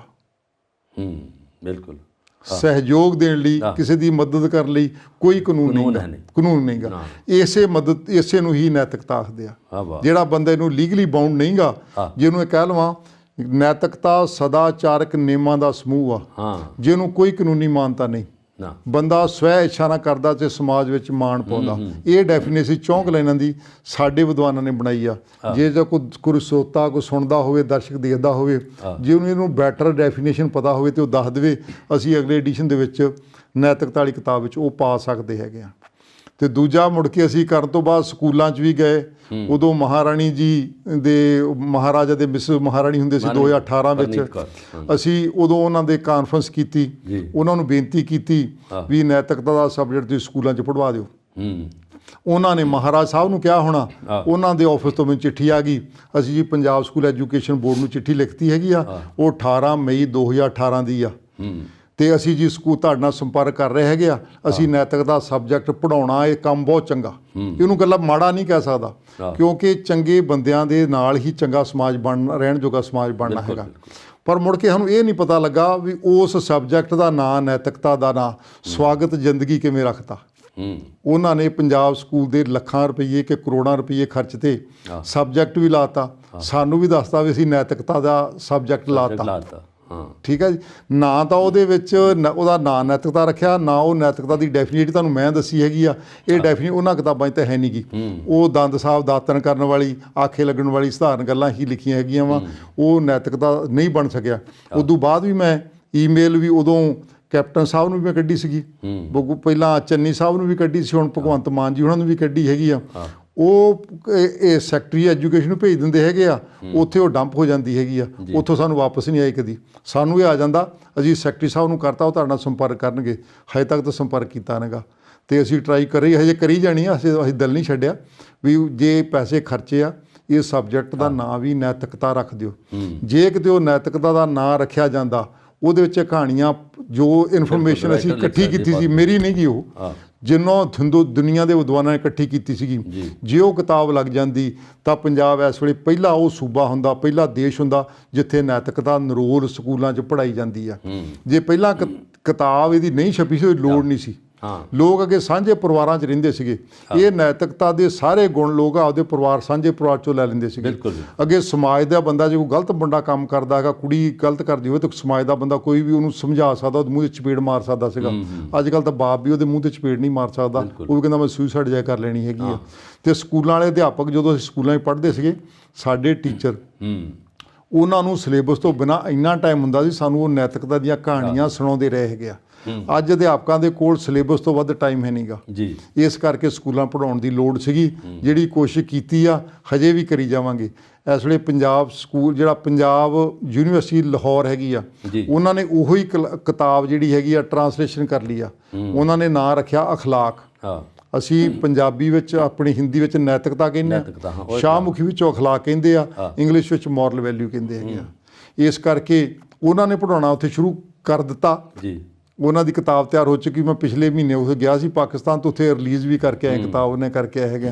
ਤਾਂ ਮੈਂ ਚਾਹੂੰਗਾ ਵੀ ਜੇ ਕਿਸੇ ਕੋਈ ਬੰਦਾ ਲੀਡਰ ਸੁਣਦਾ ਹੋਵੇ ਤੇ ਇੱਕ ਮਨੁੱਖਤਾ ਦਾ ਭਲਾ ਕਰਨਾ ਚਾਹੁੰਦੇ, ਹੁਣ ਐਜੂਕੇਸ਼ਨ ਅਸੀਂ ਪੈਸੇ ਕਮਾਉਣੀਆਂ ਮਸ਼ੀਨਾਂ ਨਹੀਂ ਬਣਾਉਣੀਆਂ, ਬੱਚਿਆਂ ਨੂੰ ਵਧੀਆ ਇਨਸਾਨ ਵੀ ਬਣਾਉਣਾ ਹੈਗਾ ਵਾ। ਕਿਉਂਕਿ ਸਾਡੀ ਪੜ੍ਹਾਈ ਵਿੱਚੋਂ ਉਹ ਨੈਤਿਕਤਾ ਖਤਮ ਹੋ ਚੁੱਕੀ ਆ, ਕਿਉਂਕਿ ਬੱਚਿਆਂ ਨੂੰ ਪੜ੍ਹਾਉਂਦਾ ਕੋਈ ਨਹੀਂ ਗਾ ਜੀ। ਇਕੱਲੇ ਪੈਸੇ, ਮਾਰਕਸ ਲੈ ਲਓ ਜੀ, 90% ਲੈ ਲਏ, ਇਹ 92 ਲੈ ਲਏ, 98 ਲੈ ਲਏ, 97 ਲੈ ਲਏ, ਜੋ 2-4 ਘੱਟ ਲੈ ਲਏ ਤਾਂ ਬੰਦਾ ਸੁਸਾਈਡ ਕਰ ਜਾਂਦਾ ਹੈਗਾ। ਮੈਂ 52% ਨੰਬਰ ਵਾਲਾ ਵਾਂ। ਮੈਂ ਕਾਲਜ 'ਚੋਂ ਫਸਟ ਆਇਆ ਸੀਗਾ ਪੜ੍ਹਨ ਦੇ ਵਿੱਚ, ਤੇ ਨੰਬਰ ਮੇਰੇ 52% ਸੀਗੇ। ਉਦੋਂ ਮੈਰਿਟ ਇੰਨੀ ਨਹੀਂ ਸੀ ਜ਼ਿਆਦਾ, ਹੁਣ 90। ਮੈਂ ਤਾਂ ਦੱਸਿਆ ਮੇਰੇ ਸਿਰ 52% ਨੰਬਰ ਸੀ। ਉੱਪਰ ਲੈ ਜਾਂਦੇ ਹੁਣ ਤਾਂ ਐਕਸਟਰਾ ਲੈ ਕੇ 5 ਨੰਬਰ ਤਾਂ ਆਪਣੀ ਰਾਈਟਿੰਗ ਦੇ ਲੈ ਜਾਂਦੇ ਆ, 100 ਤੋਂ ਅਬਵ ਲੈ ਜਾਂਦੇ ਮੁੰਡੇ। ਗੱਲ ਕਰਨਾ ਵੀ ਪੈਸੇ ਕੋਲੀਆਂ ਮਸ਼ੀਨਾਂ ਨਹੀਂ ਬਣਾਉਣੀਆਂ, ਸਾਨੂੰ ਵਧੀਆ ਇਨਸਾਨ ਬਣਾਉਣੇ ਚਾਹੀਦੇ ਹੈਗਾ। ਨੈਤਿਕਤਾ ਜ਼ਰੂਰੀ ਹੈ ਜੀ। ਤੁਸੀਂ ਆਹ ਜਿਹੜੀ ਗੱਲ ਕੀਤੀ ਆ ਬੜੀ ਧਿਆਨ ਗੋਚਰ ਹੈ ਸਾਡੇ ਦਰਸ਼ਕਾਂ ਦੇ ਵੀ। ਔਰ ਤੁਸੀਂ ਦੂਜੀ ਇਨ ਐਡੀਸ਼ਨ ਇਹ ਕਹਿਤਾ ਕਿ ਪੰਜਾਬ ਯੂਨੀਵਰਸਿਟੀ ਲਾਹੌਰ 'ਚ ਉਹਨਾਂ ਨੇ ਇਹ ਸਿਲੇਬਸ 'ਚ ਲੈ ਲਿਆ, ਉਹਨੂੰ ਟਰਾਂਸਲੇਟ ਕਰ ਲਿਆ, ਉਹਦੇ 'ਚ ਅਖਲਾਕ ਦਾ ਨਾਮ ਵੀ ਕਿਤਾਬ ਦਾ ਰੱਖ ਦਿੱਤਾ। ਪਰ ਜੇ ਸਾਡਾ ਗੁਆਂਢੀ ਦੇਸ਼ ਇਸ ਚੀਜ਼ ਨੂੰ ਆਪਣੇ ਸਿਲੇਬਸ ਦੇ ਵਿੱਚ ਇਨਕਲੂਡ ਕਰ ਲੈਂਦਾ, ਤੇ ਸਾਡੇ ਜਿਹੜੇ ਪੰਜਾਬ ਦੇ ਲੋਕ ਨੇ ਜਾਂ ਸਰਕਾਰ ਆ ਜਾਂ ਸਾਡੇ ਇੱਥੇ ਭਾਸ਼ਾ ਵਿਗਿਆਨੀ ਆ, ਇਹਨਾਂ ਨੂੰ ਚਾਹੀਦਾ ਹੈ ਕਿ ਜਦੋਂ ਸੰਯੁਕਤ ਪਰਿਵਾਰ ਸੀਗੇ, ਜੁਆਇੰਟ ਫੈਮਿਲੀ ਸੀ, ਉਹਨਾਂ ਵਿੱਚ ਤੁਸੀਂ ਦੱਸਿਆ ਕਿ ਗਾਏ ਬਗਾਏ ਬੱਚੇ ਆਪ ਸਿੱਖ ਜਾਂਦੇ, ਨਾਨੀਆਂ ਉਹ 'ਚ ਦਾਦੀਆਂ, ਉਹਦੇ 'ਚ ਤਾਈਆਂ ਚਾਚੀਆਂ ਬੜਾ ਕੁਝ ਸਮਝਾ ਦਿੰਦੀਆਂ। ਉਹ ਪਰਿਵਾਰ ਦੇ ਵਿੱਚ ਤੁਸੀਂ ਇੱਧਰ ਦੀ ਕੋਈ ਹੁਕਮਦੂਲੀ ਨਹੀਂ ਕਰ ਸਕਦੇ, ਬਹੁਤ ਚੀਜ਼ਾਂ ਜਿਹੜੀਆਂ ਸੁਸਾਇਟੀ 'ਚ ਰਹਿਣ ਵਾਲੀਆਂ ਹੁੰਦੀਆਂ। ਔਰ ਤੁਸੀਂ ਇਹ ਵੀ ਦੱਸਿਆ ਕਿ ਇਹ ਖਾਸ ਤੌਰ 'ਤੇ ਇੱਛਾ ਅਨੁਸਾਰ ਹੁੰਦਾ ਸੀਗਾ। ਔਰ ਐਜ ਏ ਐਡਵੋਕੇਟ ਤੁਸੀਂ ਵੀ ਦੱਸਿਆ ਕਿ ਇਹਦੇ 'ਚ ਕੋਈ ਇੰਪਲੀਮੈਂਟ ਕਰਨ ਦਾ ਕਾਨੂੰਨ ਕਾਇਦਾ ਨਹੀਂ ਬਣਿਆ। ਔਰ ਮੇਰਾ ਖਿਆਲ ਇਹਦੀ ਪਰਿਭਾਸ਼ਾ ਵੀ ਤੁਸੀਂ ਦੱਸੀ ਆ, ਔਰ ਇਹਦੇ 'ਚ ਜਿਹੜੀ ਕਿਤਾਬ ਲਿਖੀ ਹੈ ਤੁਸੀਂ ਆਪ ਬਣਾਈ ਹੈ, ਉਹਦੇ ਵਿੱਚ ਇਹ ਹੈ। ਪਰ ਜੇ ਤੁਹਾਨੂੰ ਸਹਿਯੋਗ ਸਰਕਾਰ, ਪੰਜਾਬ ਸਰਕਾਰ ਦਿੰਦੀ, ਐਜੂਕੇਸ਼ਨ ਬੋਰਡ ਦਿੰਦਾ, ਔਰ ਦੂਜੇ ਜਿਹੜੇ ਇੱਥੋਂ ਦੇ ਹੋਰ ਵਿਗਿਆਨੀ ਨੇ, ਵਿਦਵਾਨ ਨੇ, ਇਹ ਤੁਹਾਡੇ ਨਾਲ ਮਿਲ ਕੇ ਚੱਲਦੇ, ਤਾਂ ਹੋ ਸਕਦਾ ਕਿ ਪੰਜਾਬ ਦੇ ਵਿੱਚ ਇਹ ਨਵਾਂ ਚਾਨਣ ਬਣ ਕੇ ਆਉਂਦੀ, ਨਵਾਂ ਉਜਾਲਾ ਹੁੰਦਾ, ਤਾਂ ਕਿ ਪੰਜਾਬ ਵਿੱਚ ਜਿਹੜੀ ਸ਼ਾਂਤੀ ਭੰਗ ਹੋ ਰਹੀ ਆ, ਇਹ ਬਿਲਕੁਲ ਉੱਥੋਂ ਤੱਕ ਨੌਬਤ ਨਹੀਂ ਸੀ ਆਉਣੀ। ਇਸ ਕਰਕੇ ਜਦੋਂ ਬੱਚੇ ਸਕੂਲੀ ਵਿੱਦਿਆ ਲੈਂਦੇ ਆ, ਕਿਤਾਬੀ ਭਾਸ਼ਾ ਜਿਹੜੀ ਉਦੋਂ ਉਹੀ ਹੁੰਦੀ ਹੈ, ਕਿਤਾਬ ਦਾ ਨੌਲੇਜ ਓਨਾ ਹੀ ਹੁੰਦਾ, ਜਿਹੜੀ ਪੋਲੀਟੀਕਲ ਤੌਰ 'ਤੇ ਜਾਂ ਦੂਸਰੇ ਤਰੀਕੇ ਨਾਲ ਪ੍ਰੈਕਟੀਕਲ ਭਾਸ਼ਾ ਤਾਂ ਉਹ ਵਿਵਹਾਰਕ ਜਿਹੜੀ ਨੌਲੇਜ ਆ, ਉਹ ਸਿਰਫ ਇਸ ਨੈਤਿਕ ਸਿੱਖਿਆ 'ਚੋਂ ਲਿਆ ਜਾ ਸਕਦਾ। ਤੁਹਾਡਾ ਯਤਨ ਬੜਾ ਵਿਸ਼ੇਸ਼ ਸੀਗਾ, ਔਰ ਤੁਸੀਂ ਬੜਾ ਕੰਮ ਕੀਤਾ ਵੀ ਹੈ ਇਹਦੇ 'ਤੇ, ਔਰ ਟੀਚਰ ਵੀ ਤੁਸੀਂ ਬਹੁਤ ਗਿਣੇ ਚੁਣਵੇਂ ਲਏ, ਉਹਨਾਂ ਨਾਲ ਕੰਮ ਵੀ ਕੀਤਾ। ਪਰ ਅਜੇ ਵੀ ਤੁਸੀਂ ਦਿਲ ਤਾਂ ਤੁਹਾਡਾ ਨਹੀਂ ਛੱਡਿਆ, ਤੁਸੀਂ ਉੱਥੇ ਦੇ ਉੱਥੇ ਜੇ। ਤੁਸੀਂ ਚਾਹੁੰਦੇ ਜੇ ਕਿ ਜੇ ਵਿਦਿਆ ਦੇ ਵਿੱਚ ਨਾਲ ਜੁੜ ਜੇ, ਅਤੇ ਹੋ ਸਕਦਾ ਕਿ ਆਉਣ ਵਾਲੀ ਜਨਰੇਸ਼ਨ ਦੇ ਵਿੱਚ ਨਵਾਂ ਚਾਨਣ ਆ ਜੇ। ਔਰ ਮੇਰਾ ਖਿਆਲ ਹੈ ਕਿ ਤੁਸੀਂ ਹੋ ਸਕਦਾ ਕਿ ਇਹਦੇ 'ਤੇ ਕੁਛ ਹੋਰ ਵੀ ਦੱਸਣਾ ਚਾਹੋ ਨੈਤਿਕ ਸਿੱਖਿਆ ਬਾਰੇ, ਤੇ ਸਾਡੇ ਦਰਸ਼ਕਾਂ ਨਾਲ ਸਾਂਝਾ ਕਰ ਸਕਦੇ ਜੀ। ਇਹ ਤੁਸੀਂ ਜਿਹੜਾ ਕਹਿੰਦੇ ਵਿਦਵਾਨਾਂ ਨੇ ਸਾਥ ਨਹੀਂ ਤਾਂ ਵਿਦਵਾਨਾਂ ਸਾਡਾ ਸਾਥ ਬਹੁਤ ਦਿੱਤਾ ਜੀ ਜੀ। ਵਿਦਵਾਨਾਂ ਦੇ ਸਾਥ ਦੇ ਨਾਲ ਅਸੀਂ ਕਿਤਾਬ ਤਿਆਰ ਕੀਤੀ ਹੈਗੀ ਆ। ਸਰਕਾਰ ਨੇ ਵੀ, ਮੈਂ ਕਹਾਂ ਸਰਕਾਰ ਨੇ ਨਹੀਂ ਸਾਥ ਦਿੱਤਾ, ਸਰਕਾਰ ਨੇ ਤਾਂ ਦੇ ਦਿੱਤਾ ਸੀਗਾ। ਜੇ ਸਰਕਾਰ ਨੇ ਲਾਗੂ ਕਰਤਾ, ਚਿੱਠੀ ਕੱਢਤੀ ਸੀਗੀ, ਉਦੋਂ ਬਾਅਦ ਜਿਹੜਾ ਪੰਜਾਬ ਸਕੂਲ ਐਜੂਕੇਸ਼ਨ ਬੋਰਡ ਕੋਲੋਂ ਕਿਉਂ ਨਹੀਂ ਕਰ ਰਿਹਾ, ਉਹਨਾਂ ਦੀਆਂ ਕੀ ਮਜਬੂਰੀਆਂ ਹੋਣਗੀਆਂ, ਉਹ ਨਹੀਂ ਮੈਨੂੰ ਪਤਾ ਨਹੀਂ ਲੱਗ ਸਕਿਆ। ਪਰ ਸਰਕਾਰ ਨੂੰ ਚਾਹੀਦਾ, ਜਿਹੜੇ ਵਿਦਿਆ ਸੈਕਟਰੀ ਸਾਹਿਬ ਨੇ ਐਜੂਕੇਸ਼ਨ ਦੇ, ਉਹਨਾਂ ਨੂੰ ਚਾਹੀਦਾ, ਗੌਰਮੈਂਟ ਦਾ ਹੀ ਹੈਗਾ ਅਦਾਰਾ। ਤੁਹਾਨੂੰ ਪਤਾ ਸਕੂਲ ਐਜੂਕੇਸ਼ਨ ਬੋਰਡ ਕਿਹਦੇ ਥੱਲੇ ਕੰਮ ਕਰ ਰਿਹਾ, ਗੌਰਮੈਂਟ ਦੇ ਥੱਲੇ ਕਰ ਰਿਹਾ। ਐਜੂਕੇਸ਼ਨ ਮਿਨਿਸਟਰ ਜਿਹੜੇ ਹੈਗੇ, ਹੁਣ ਤਾਂ ਚਲੋ ਮਾਨ ਸਰਕਾਰ ਆ ਗਈ ਹੈ, ਤੁਸੀਂ ਇੱਕ ਵਾਰੀ ਜੇ ਆਏ ਜੇ, ਹੁਣ ਤਾਂ ਸਬੱਬੀ ਆਏ ਜੇ ਮਿਲ ਕੇ, ਤੇ ਪਿਛਲਾ ਦਾ ਹਿਸਟਰੀ ਦੱਸ ਦਿਓ ਕਿ ਇਹ ਉੱਥੇ ਦਾ ਉੱਥੇ ਖਲੋਤਾ, ਇਹ ਠੰਡੇ ਬਸੇ 'ਚ ਪਿਆ ਵਾ।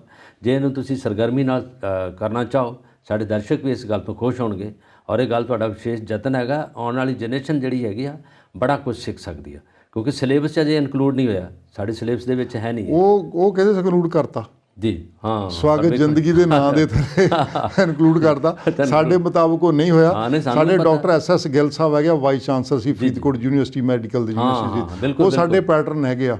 ਉਹਨਾਂ 2 ਵਾਰੀ ਟਰਾਈ ਵੀ ਕਰ ਰਹੇ ਹੈਗੇ ਆ ਵੀ ਸਾਡੀ ਮੁਲਾਕਾਤ ਹੋ ਜਵੇ ਸਾਡੀ ਕਿਸੇ ਐਜੂਕੇਸ਼ਨ ਮਿਨਿਸਟਰ ਦੇ ਨਾਲ, ਅਸੀਂ ਉਹਨਾਂ ਨੂੰ ਐਕਸਪਲੇਨ ਕਰ ਸਕੀਏ, ਕਿਉਂਕਿ ਇਹਨਾਂ ਨੂੰ ਪਤਾ ਨਹੀਂਗਾ ਵੀ ਕੀ ਅਸੀਂ ਕੀਤਾ ਸੀਗਾ।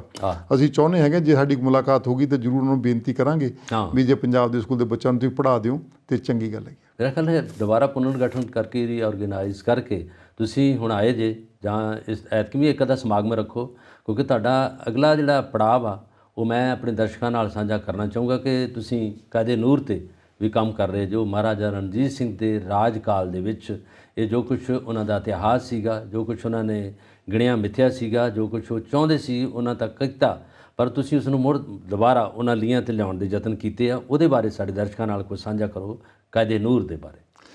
ਮਹਾਰਾਜਾ ਰਣਜੀਤ ਸਿੰਘ ਨੇ ਕਾਇਦੇ ਨੂਰ ਬਣਾਇਆ ਸੀਗਾ ਜੀ, ਜਿਸ 'ਚ ਉਹ ਮਾਤ ਭਾਸ਼ਾ ਦੇ ਰਾਹੀਂ, ਮਾਂ ਬੋਲੀ ਦੇ ਰਾਹੀਂ ਉਸ ਵੇਲੇ ਸ਼ਾਹਮੁਖੀ ਵੀ, ਉਰਦੂ ਵੀ, ਫਾਰਸੀ ਵੀ ਤੇ ਕੁਝ ਮੈਥੇਮੈਟਿਕਸ ਵੀ ਪਾਇਆ ਸੀਗਾ, ਜਿਹੜਾ ਰੋਜ਼ਾਨਾ ਤੁਸੀਂ ਵਰਤੋਂ ਕਰਦੇ ਹੈਗੇ ਆ। ਜੀ ਜੀ। ਉਹਨਾਂ ਨੇ 5000 ਹੱਥ ਲਿਖਤ ਕਾਪੀ ਬਣਾਈ ਸੀਗੀ, ਕਿਉਂਕਿ ਉਦੋਂ ਪ੍ਰਿੰਟਿੰਗ ਪ੍ਰੈਸ ਨਹੀਂ ਹੁੰਦੀ ਸੀਗੀ ਜੀ। ਤੇ ਲੰਬੜਦਾਰਾਂ ਨੂੰ ਦਿੱਤਾ ਸੀ 5000 ਨੂੰ, ਲੰਬੜਦਾਰ ਨੂੰ ਵੀ ਤੁਸੀਂ 3 ਮਹੀਨੇ 'ਚ ਪੜ੍ਹ ਲਓ ਤੇ ਉਸ ਤੋਂ ਬਾਅਦ 5-5 ਕਾਪੀਆਂ ਬਣਾ ਕੇ ਤੇ ਪਿੰਡ ਦੇ ਬੰਦਿਆਂ ਨੂੰ ਦਿਓ। ਜਿਨ੍ਹਾਂ ਨੂੰ ਦਿੱਤੀਆਂ ਉਹਨਾਂ ਦੇ ਨਾਂ ਸਾਨੂੰ ਭੇਜੋ। ਤੇ ਇਸ ਤਰੀਕੇ ਨਾਲ ਕੁਛ ਹੀ ਸਾਲਾਂ ਵਿੱਚ 87% ਲੋਕ ਫਾਰਸੀ ਵਿੱਚ ਚਿੱਠੀ ਲਿਖਣ ਜੋਗੇ ਹੋ ਗਏ ਸੀਗੇ, ਆਪਣਾ ਹਿਸਾਬ ਕਿਤਾਬ ਕਰਨ ਜੋਗੇ ਹੋ ਗਏ ਸੀਗੇ। ਉਹ ਜਦੋਂ ਅੰਗਰੇਜ਼ ਆਏ ਹੈਗੇ ਆ, ਅੰਗਰੇਜ਼ਾਂ ਨੇ ਪੰਜਾਬ ਤੇ ਕਬਜ਼ਾ ਕੀਤਾ ਤੇ 1857 ਦੀ ਜੰਗ ਤੋਂ ਬਾਅਦ ਉਹਨਾਂ ਨੇ ਪੰਜਾਬੀਆਂ ਦੇ ਕੋਲੋਂ ਹਥਿਆਰ ਵੀ ਖੋਲੇ ਤੇ ਕਾਇਦਾ ਨੂਰ ਵੀ ਖੋਲਿਆ। ਉਦੋਂ ਕੁਛ ਇਤਿਹਾਸਕਾਰਾਂ ਦਾ ਵਿਚਾਰ ਹੈਗਾ ਵਾ ਵੀ ਉਹ 2 ਆਨੇ ਦਿੰਦੇ ਸੀ ਜਦੋਂ ਕੋਈ ਹਥਿਆਰ ਮੋੜਦਾ ਸੀਗਾ, ਤੇ 6 ਆਨੇ ਦਿੰਦੇ ਸੀਗੇ, 3 ਗੁਣਾ ਜ਼ਿਆਦਾ ਪ੍ਰਾਈਸ ਦਿੰਦੇ ਸੀ ਕਾਇਦੇ ਨੂਰ ਦੀ। ਤੇ ਉਹਨੂੰ ਲਾ ਕੇ ਉਹਨਾਂ ਨੇ ਜਲਾ ਦਿੱਤਾ, ਸਾੜ ਦਿੱਤਾ, ਖਤਮ ਕਰਤਾ ਕਿ ਉਹਦੀ ਇੱਕ ਵੀ ਕਾਪੀ ਨਾ ਤਾਂ ਹਿੰਦੁਸਤਾਨ ਚੋਂ ਕਿਤੋਂ ਮਿਲਦੀ ਹੈਗੀ ਆ, ਨਾ ਪਾਕਿਸਤਾਨ ਚੋਂ ਮਿਲਦੀ ਆ, ਨਾ ਇੰਗਲੈਂਡ ਤੋਂ ਮਿਲੀ ਸਾਨੂੰ। ਇਸ ਕਰਕੇ ਉਹਦੀ ਕਾਪੀ ਇਸ ਤਰੀਕੇ ਨਾਲ ਜਲਾਈ ਉਹਨਾਂ ਨੇ। ਖੁਰਾ ਖੋਜ ਮਿਟਾਈ ਦਿੱਤਾ। ਇੱਕ ਬੰਦਾ ਮੈਨੂੰ ਕਹਿੰਦਾ ਜੀ ਜਿਹੜਾ ਆਪ ਦੇਂਦਾ ਸੀ ਉਹਨੂੰ 6 ਆਨੇ ਇਨਾਮ ਦਿੰਦੇ ਸੀਗੇ, ਜਿਹਨੂੰ ਆਪ ਖੋਹ ਲੈਂਦੇ ਉਹਨੂੰ ਸਜ਼ਾ ਦਿੰਦੇ ਸੀਗੇ। ਇੱਕ ਤਰ੍ਹਾਂ ਦਾ ਫੌਜੀ ਐਕਸ਼ਨ ਕਰਕੇ ਹੀ ਉਹਨਾਂ ਨੇ ਸਾਰੇ ਸਾਡੋ ਕਾਇਦਾ ਨੂਰ ਖਤਮ ਕਰਤਾ। ਉਹਨਾਂ ਉਸ ਕਾਇਦੇ ਨੂਰ ਦਾ ਕਿਤਾਬਾਂ 'ਚ ਵਰਣਨ ਮਿਲਦਾ ਹੈਗਾ ਵਾ, ਪਰ ਕਾਇਦਾ ਨੂਰ ਦੀ ਕਾਪੀ ਨਹੀਂ ਮਿਲਦੀ। ਤੇ ਉਦੋਂ ਆਈਡੀਆ ਲੈ ਕੇ ਕਿਤਾਬਾਂ ਤੋਂ ਕਿਹੋ ਜਿਹਾ ਹੋ ਸਕਦਾ ਸੀਗਾ। ਹੁਣ ਅਸੀਂ 204 ਪੇਜਾਂ ਦਾ ਕਾਇਦੇ ਨੂਰ ਬਣਾ ਲਿਆ, ਜਿਹਦੇ ਵਿੱਚ ਅਸੀਂ ਇੱਕ ਹਿੰਦੀ, ਇੱਕ ਸ਼ਾਹਮੁਖੀ, ਅੰਗਰੇਜ਼ੀ ਤੇ ਸਭ ਤੋਂ ਪਹਿਲਾਂ ਆਪਣੀ ਮਾਂ ਬੋਲੀ ਜਿਹੜੀ ਪੰਜਾਬੀ ਦੇ ਵਿੱਚ ਉਹ ਬਣਾਇਆ ਹੈਗਾ। ਕਿਉਂਕਿ ਹਰੇਕ ਗੱਲ ਜਿਹੜੀ ਹੈਗੀ ਆ ਨਾ ਜੀ, ਹਰੇਕ ਅੱਖਰ ਨੂੰ ਜਿਹੜਾ ਹੈਗਾ ਬੜੇ ਸੌਖੇ ਢੰਗ ਦੇ ਨਾਲ, ਇਹ 3 ਮਹੀਨੇ ਦਾ ਕੋਰਸ ਆ। ਅਸੀਂ 5000 ਹੱਥ ਲਿਖਤ ਨਹੀਂ ਸਾਡੀ ਕਰਾਈ, ਅਸੀਂ ਛਪਵਾਇਆ ਵਾ। 5000 ਕਾਪੀ ਛਾਪੀ ਹੈਗੀ ਆ, ਠੀਕ ਹੈ ਨਾ ਜੀ। ਇਹ 3 ਮਹੀਨੇ ਦਾ ਕੋਰਸ ਹੀ ਹੈ ਜੀ। ਇਹ ਕੋਈ ਵੀ ਬੰਦਾ ਜਿਹੜਾ ਹੈਗਾ 20 ਮਿੰਟ ਰੋਜ਼ ਪੜ੍ਹੇ ਤਾਂ 3 ਮਹੀਨਿਆਂ ਦੇ ਵਿੱਚ ਪੂਰੀਆਂ ਹੀ 4 ਭਾਸ਼ਾਵਾਂ ਦੇ ਸਾਰੇ ਅਲਫਾਬੈਟ ਸਿੱਖ ਸਕਦਾ ਹੈਗਾ, ਅੱਖਰ ਸਿੱਖ ਸਕਦਾ ਹੈਗਾ। ਤੇ ਇਸ ਵੇਲੇ ਪੰਜਾਬੀਆਂ ਦੀ ਹਾਲਤ ਇਹ ਹੋਈ ਪਈ ਹੈਗੀ ਆ, ਇਸ ਵੇਲੇ 50% ਟੀਚਰਾਂ ਨੂੰ, ਅਧਿਕਾਰੀਆਂ ਨੂੰ, ਜਿਹੜੇ ਮਰਜ਼ੀ ਦੀ ਡਿਪਾਰਟਮੈਂਟ ਦੇ ਲੈ ਲਓ, ਜੋ ਉਹਨਾਂ ਕੋਲ ਸਾਨੂੰ ਸੁਣਾ ਤੂੰ ਊੜਾ ਐੜਾ ਸੁਣਾ ਦੇ 35 ਅੱਖਰ, 35 ਅੱਖਰ ਨਹੀਂ ਆਉਂਦੇ। ਸਹੀ ਗੱਲ। ਤੇ ਜਦੋਂ ਅਚਾਨਕ ਪੁੱਛੋ ਤੇ ਉਹ ਵੀ ਆਪਦੀ ਬੇਇੱਜ਼ਤੀ ਮੰਨਦੇ ਹੈਗੇ ਵੀ ਸਾਨੂੰ ਇਹ ਕਿਉਂ ਪੁੱਛਣ ਡਏ ਹੈਗੇ, ਸਾਨੂੰ ਇਹ ਨਹੀਂ ਆਉਂਦਾ। ਸਹੀ ਗੱਲ। ਪਰ ਜੇ ਅੱਜ ਭਾਸ਼ਾ ਭਾਗ ਨੇ 1 ਮਹੀਨਾ ਅੱਗੇ ਹਫ਼ਤਾ ਮਨਾਉਂਦੇ ਸੀ, ਹੁਣ 1 ਮਹੀਨਾ ਮਨਾਉਂਦੇ ਹੈਗੇ ਆ। ਪਰ ਸਾਡੇ ਆਈਡੀਆ ਜਿਹੜਾ ਸਾਡਾ ਐਸ ਗਿੱਲ ਸਾਹਿਬ ਨੇ ਕੱਢਿਆ ਹੈਗਾ ਵਾ, ਸਿਰਫ 24 ਘੰਟੇ ਦੇ ਵਿੱਚ ਸਾਰੇ ਪੰਜਾਬੀ 35 ਅੱਖਰ ਸਿੱਖ ਸਕਦੇ ਹੈਗੇ ਆ। ਜਿਹੜੀ ਪੰਜਾਬੀ ਬਚਣੀ ਆ, ਉੱਪਰ ਲਿਖਣਾ, ਵਿਚਕਾਲੇ ਲਿਖਣਾ, ਥੱਲੇ ਲਿਖਣਾ ਨਹੀਂ ਬਚਣੀ, ਪੰਜਾਬੀ ਆਉਣ ਨਾਲ ਬਚਣੀ ਹੈਗੀ ਆ। ਪੰਜਾਬੀ ਆਉਣ ਲਈ ਸਭ ਤੋਂ ਸੌਖਾ ਫਾਰਮੂਲਾ ਹੈਗਾ, ਹਰੇਕ ਨੂੰ ਕਹਿ ਦਿਓ ਤੇ ਕੋ ਕੱਲ੍ਹ ਨੂੰ 24 ਘੰਟੇ ਦਾ ਨੋਟਿਸ ਦੇ ਦਿਓ, ਕੱਲ੍ਹ ਨੂੰ ਤੇ ਕੋਈ 35 ਅੱਖਰ ਸੁਣਨੇ ਆ।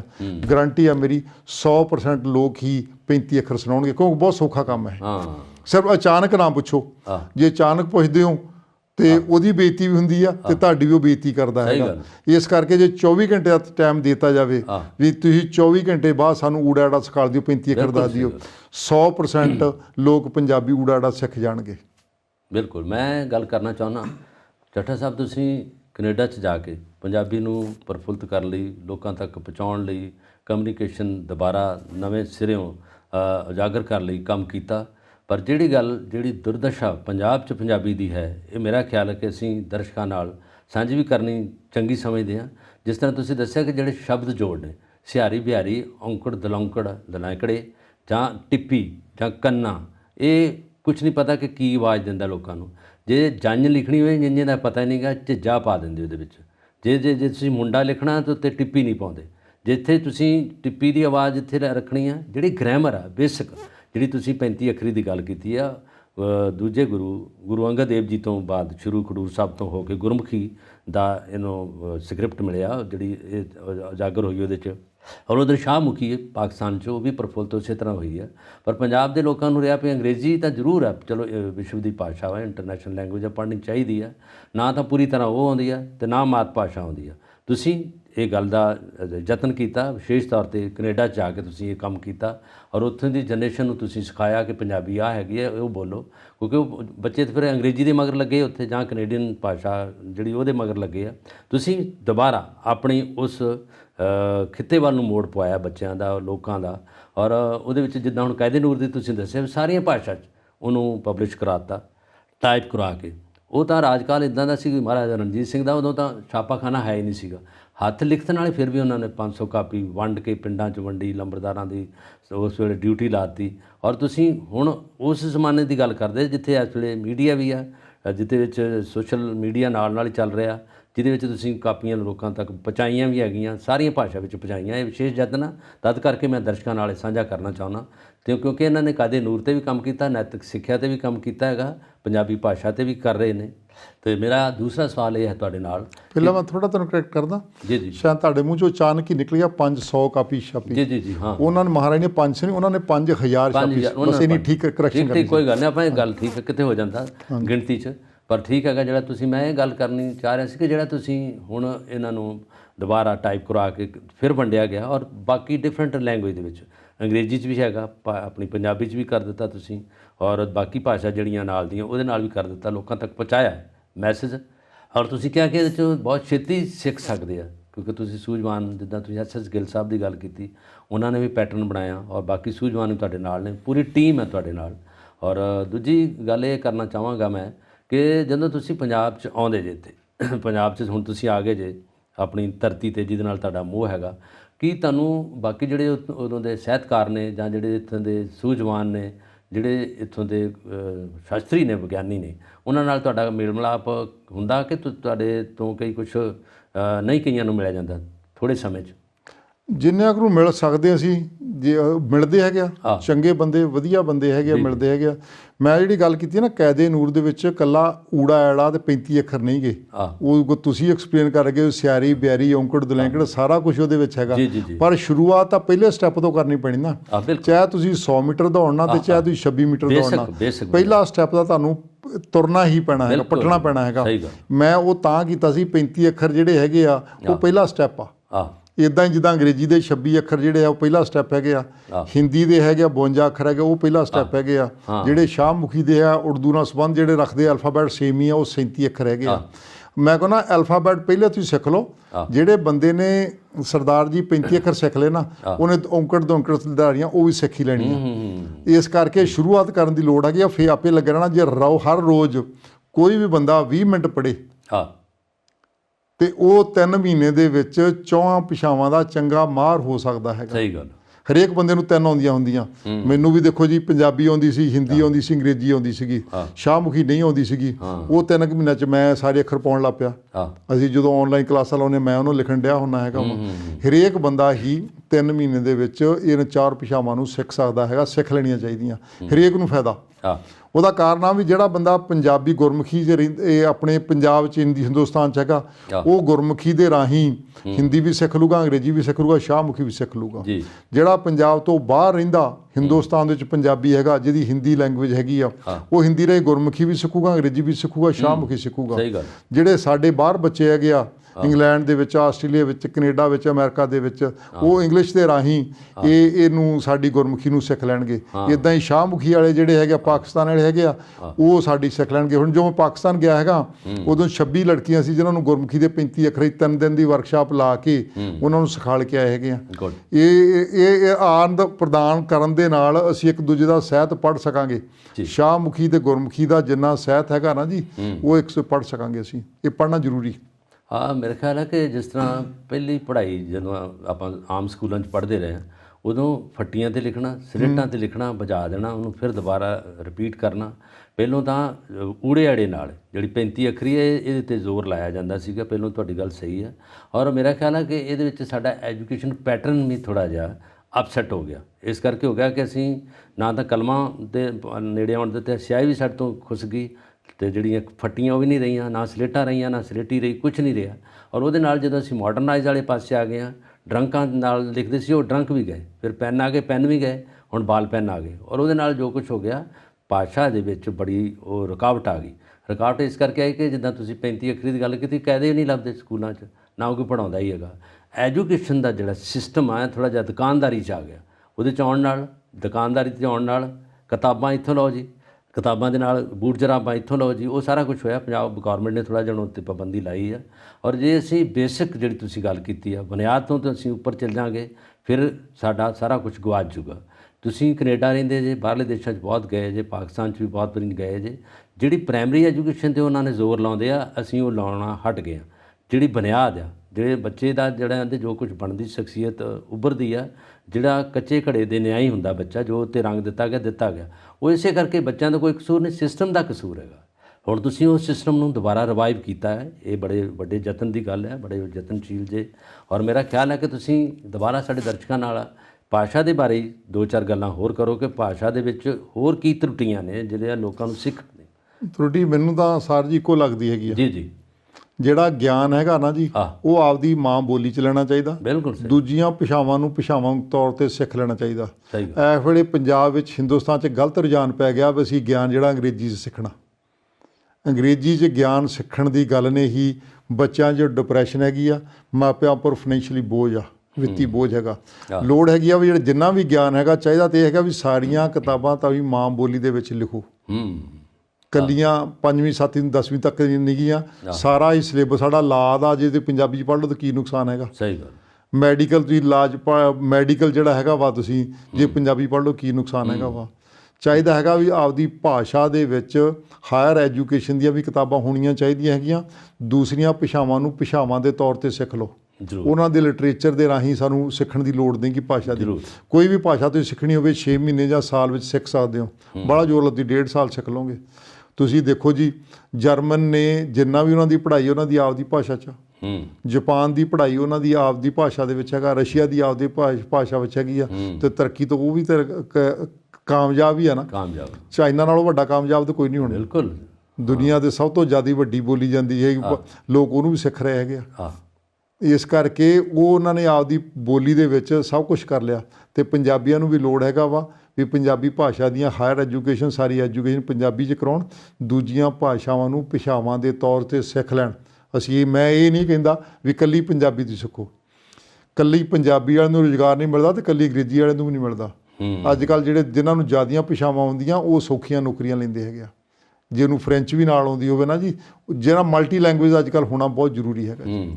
ਵੈਸੇ ਜਿਹੜੀ ਤੁਸੀਂ ਬੇਸਿਕ ਗੱਲ ਕੀਤੀ, ਮੁੱਢਲੀ ਗੱਲ ਕੀਤੀ ਆ ਭਾਸ਼ਾ 'ਤੇ, ਗੱਲ ਬੜੀ ਲੋਕਾਂ ਦੇ ਲਈ ਸਿੱਖਣਯੋਗ ਵੀ ਆ। ਸਾਡੇ ਦਰਸ਼ਕ ਵੀ ਇਹਨੂੰ ਮੇਰੇ ਖਿਆਲ ਧਿਆਨ ਗੋਚਰ ਕਰਨਗੇ।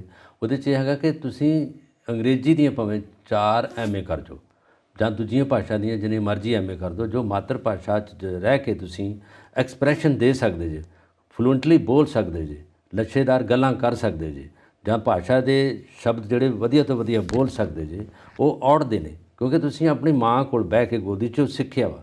ਉਹ ਭਾਸ਼ਾ ਜਿਹੜੀ ਅਸੀਂ ਬੋਲ ਰਹੇ ਹਾਂ, ਇਹ ਕਿਤਾਬਾਂ ਦੇ ਵਿੱਚੋਂ ਨਹੀਂ ਸਿੱਖੀ, ਮਾਂ ਦੀ ਭਾਸ਼ਾ ਹੈ। ਮਾਂ ਨੇ ਸਾਨੂੰ ਦੱਸਿਆ, ਉਹਦੇ ਇਸ਼ਾਰੇ ਨੇ।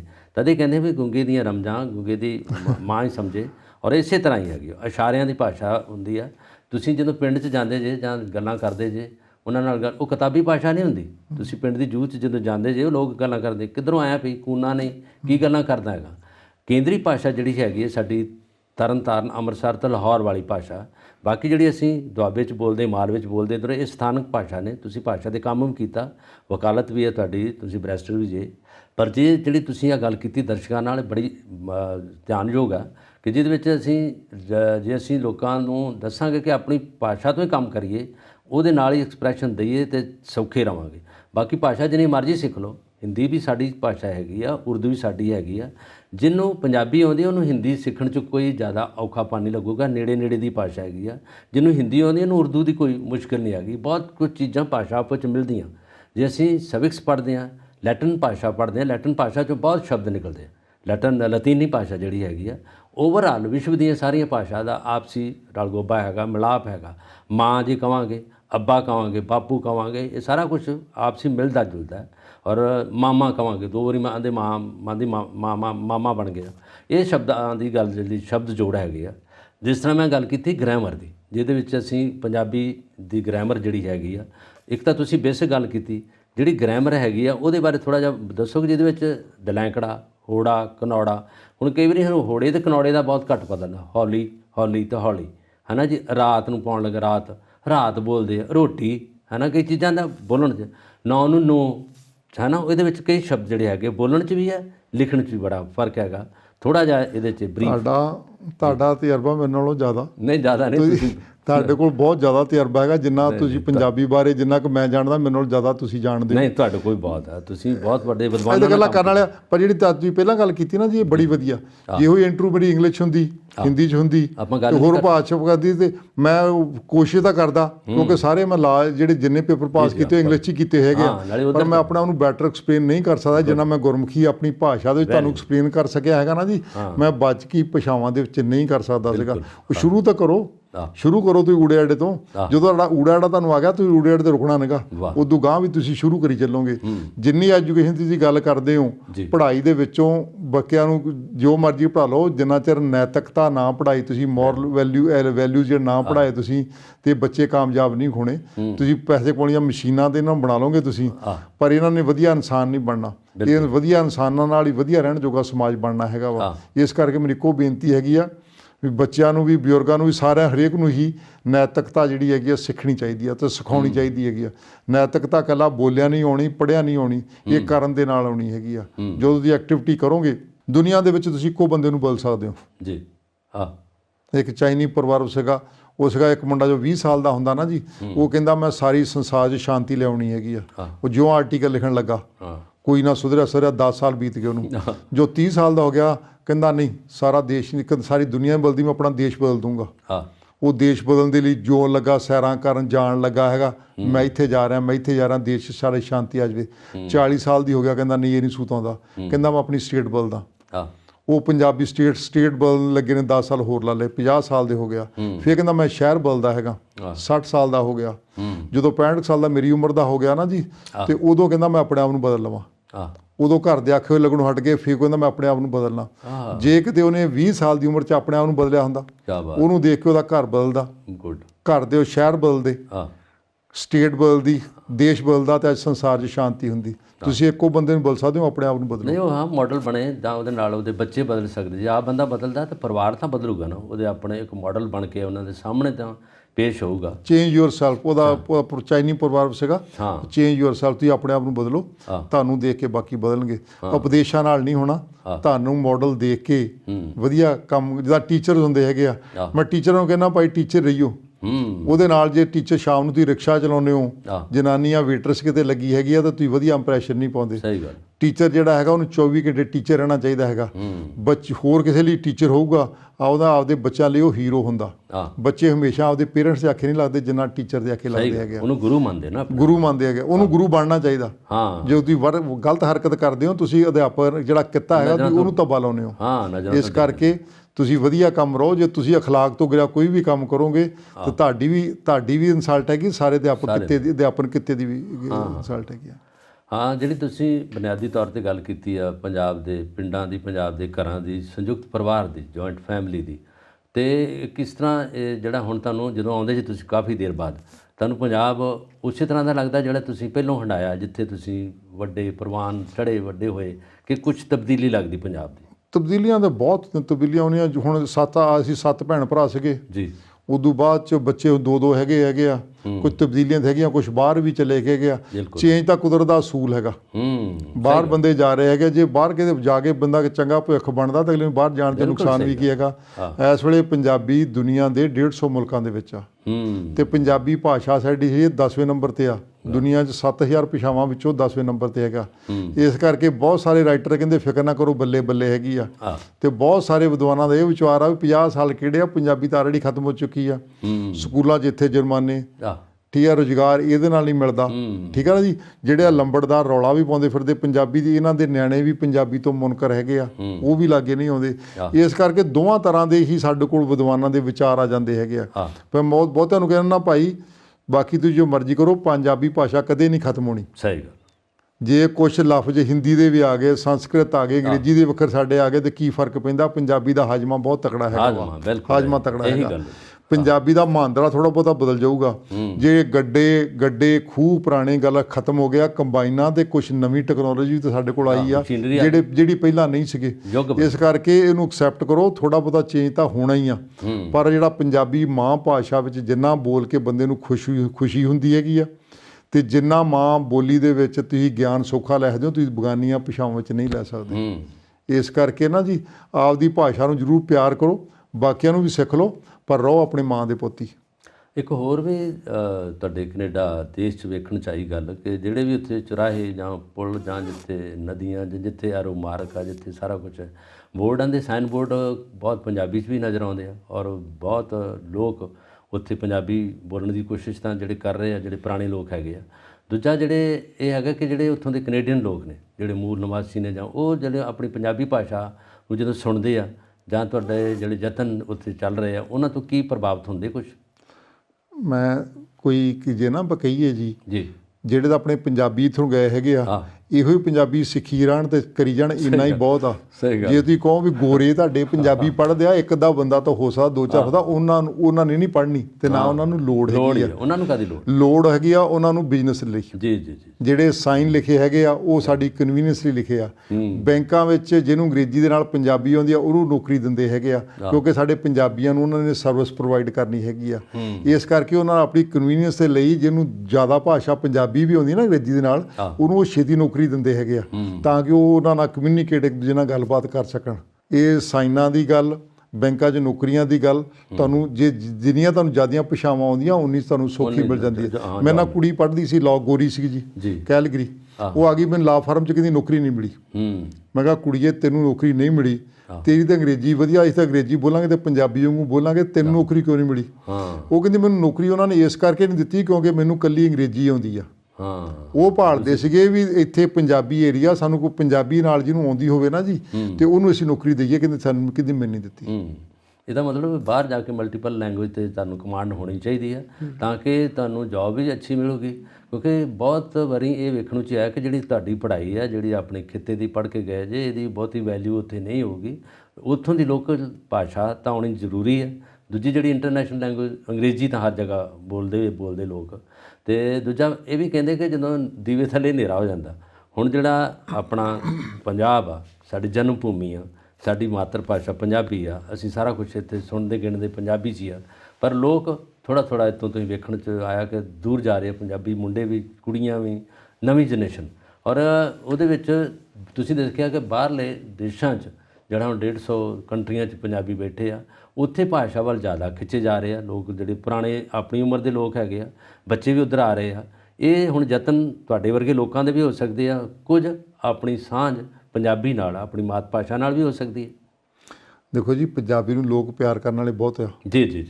ਜੇ ਨਾ ਇੱਥੇ 80% ਮੇਰੇ ਡਾਕਟਰ ਸੁਲਮਨ ਨਾਜ ਕਹਿੰਦੇ ਹੁੰਦੇ ਆ ਵੀ ਇਹ ਸਮਾਜ ਦਾ ਨੁਕਸਾਨ ਨਾ ਮਾੜੇ ਬੰਦਿਆਂ ਨੇ ਨਹੀਂ ਕੀਤਾ, ਚੰਗਿਆਂ ਨੇ ਜ਼ਿਆਦਾ ਕੀਤਾ। ਉਹੀ ਗੱਲ। ਚੰਗੇ ਕਰਦੇ ਕੁਛ ਨਹੀਂ, ਮੈਂ ਤਾਂ ਕੁਛ ਕਰਦਾ ਨਹੀਂ, ਮੈਂ ਤਾਂ ਕਿਸੇ ਨੂੰ ਕੁਛ ਕਹਿੰਦਾ ਨਹੀਂਗਾ, ਚੁੱਪ ਰਹਿੰਦਾ। ਤੇ ਜਿਹੜੇ ਦੂਜੇ ਰੌਲਾ ਪਾਉਂਦੇ ਆ, ਹੁਣ ਇੱਥੇ ਪੰਜਾਬ ਵਿੱਚ ਐਡੀ ਹਾਲਤ ਮਾੜੀ ਨਹੀਂ ਗੀ, ਪਰ ਜਿੱਦਾਂ ਸਾਡੇ ਨਿਊਜ਼ਪੇਪਰ ਵਾਲੇ, ਅਖਬਾਰਾਂ ਵਾਲੇ ਹੋਏ, ਉਹਨਾਂ ਨੇ ਨੈਗੇਟਿਵ ਖਬਰ ਹੀ ਜ਼ਿਆਦਾ ਲਾਉਣੀ ਹੁੰਦੀ ਹੈਗੀ ਆ। ਪਰ ਜਿਹੜੀ ਪੋਜ਼ਿਟਿਵ ਆ, ਇੱਥੇ ਪੰਜਾਬੀ ਕਿਤੇ ਨਹੀਂ ਜਾਣੀ। ਫਿਕਰ ਨਾ ਕਰੋ, ਜਿੰਨਾ ਚਿਰ ਗੁਰੂ ਗ੍ਰੰਥ ਸਾਹਿਬ ਜੀ ਮਹਾਰਾਜ ਸਾਡੇ ਕੋਲ ਹੈਗੇ ਆ, ਅਸੀਂ ਨਹੀਂ ਚਾਹੁੰਦੇ ਸੰਸਕ੍ਰਿਤ ਵਾਂਗੂ ਸਾਡੇ ਕੁਛ ਪੁਜਾਰੀ ਸਾਨੂੰ ਦੱਸਿਆ ਕਰਨ ਗੁਰੂ ਗ੍ਰੰਥ ਸਾਹਿਬ ਜੀ ਮਹਾਰਾਜ 'ਚ ਕੀ ਲਿਖਿਆ ਹੈਗਾ। ਪੰਜਾਬੀ ਸਿੱਖਾਂ ਦੇ ਹੱਥ ਜਿਹੜੀ ਪੰਜਾਬੀ ਹੈਗੀ ਆ ਨਾ ਜੀ, ਉਹ ਕਹਿਣ ਵੀ ਕਿ ਧਰਮ ਨਾਲ ਨਾ ਜੋੜੋ।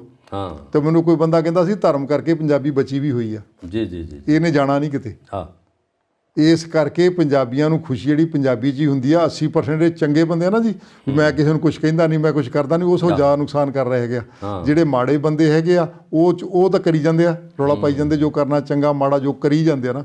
ਜਿਹੜੇ ਬਾਹਲੇ ਚੰਗੇ ਬੰਦੇ ਉਹ ਕੁਝ ਵੀ ਨਹੀਂ ਕਰ ਰਹੇ। ਚੰਗੇ ਬੰਦੇ ਨੂੰ ਅੱਗੇ ਆਉਣਾ ਚਾਹੀਦਾ ਹੈਗਾ, ਤਾਂ ਹੀ ਪੰਜਾਬੀ ਬਚੂਗੀ, ਆਉਣਾ ਚਾਹੀਦਾ ਉਹਨਾਂ ਨੂੰ। ਵਾਹ, ਅਜਾਇਬ ਚੱਠਾ ਜੀ, ਤੁਸੀਂ ਬੜੀਆਂ ਮੁੱਲਵਾਨ ਗੱਲਾਂ ਦੱਸੀਆਂ ਇਹਦੇ ਨਾਲ ਜਿਹੜੇ ਪੰਜਾਬੀ ਭਾਸ਼ਾ ਨੂੰ ਪ੍ਰਫੁੱਲਤ ਕਰਨ ਲਈ ਔਰ ਪੰਜਾਬੀ ਨੂੰ ਫਿਰ ਉਹਨਾਂ ਲੀਹਾਂ 'ਤੇ ਖੜਾ ਕਰਨ ਲਈ, ਔਰ ਉਹਦੇ ਵਿੱਚ ਤੁਸੀਂ ਕਾਇਦੇ ਨੂਰ ਦਾ ਜਿਹੜਾ ਜ਼ਿਕਰ ਕੀਤਾ, ਇਹ ਸਾਡੇ ਦਰਸ਼ਕਾਂ ਨੂੰ ਬਹੁਤ ਅੱਛਾ ਲੱਗੇਗਾ।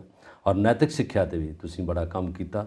ਮੇਰਾ ਖਿਆਲ ਹੈ ਕਿ ਤੁਹਾਡੀ ਜਿਹੜੀ ਪੰਜਾਬ ਦੀ ਫੇਰੀ ਹੁੰਦੀ ਹੈ, ਇਹਦੇ ਵਿੱਚ ਬਾਕੀ ਸੰਸਥਾਵਾਂ ਦੇ ਲੋਕ ਵੀ ਤੁਹਾਡੇ ਨਾਲ ਸਮਾਗਮ ਕਰਦੇ ਆ। ਅਸੀਂ ਖਾਸ ਤੌਰ 'ਤੇ ਪੜ੍ਹਦੇ ਹਾਂ, ਤੁਸੀਂ ਪੰਜਾਬੀ ਯੂਨੀਵਰਸਿਟੀ ਵੀ ਜਾਂਦੇ ਰਹਿੰਦੇ ਜੇ, ਉੱਥੇ ਵੀ ਬੜੇ ਤੁਹਾਡੇ ਸਮਾਗਮ ਹੁੰਦੇ ਆ। ਔਰ ਤੁਸੀਂ ਹੁਣੇ ਕਪੂਰਥਲਾ ਯੂਨੀਵਰਸਿਟੀ 'ਚ ਵੀ ਗਏ ਔਰ ਬਾਕੀ ਯੂਨੀਵਰਸਿਟੀਆਂ 'ਚ ਤੁਸੀਂ ਜਾਂਦੇ ਜੇ।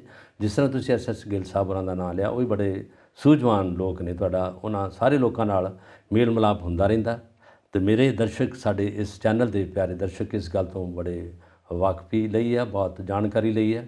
ਅਸੀਂ ਇਸ ਚੈਨਲ ਦੇ ਸਾਰੇ ਦਰਸ਼ਕਾਂ ਦਾ ਵੀ ਧੰਨਵਾਦ ਕਰਦੇ ਹਾਂ, ਅਤੇ ਤੁਹਾਡਾ ਇਸ ਸਾਡੇ ਪੰਜਾਬ ਯੂਨੀਵਰਸਿਟੀ TV ਚੈਨਲ 'ਤੇ ਸਟੂਡੀਓ 'ਚ ਆਉਣ ਦਾ ਬਹੁਤ ਬਹੁਤ ਸ਼ੁਕਰੀਆ, ਧੰਨਵਾਦ।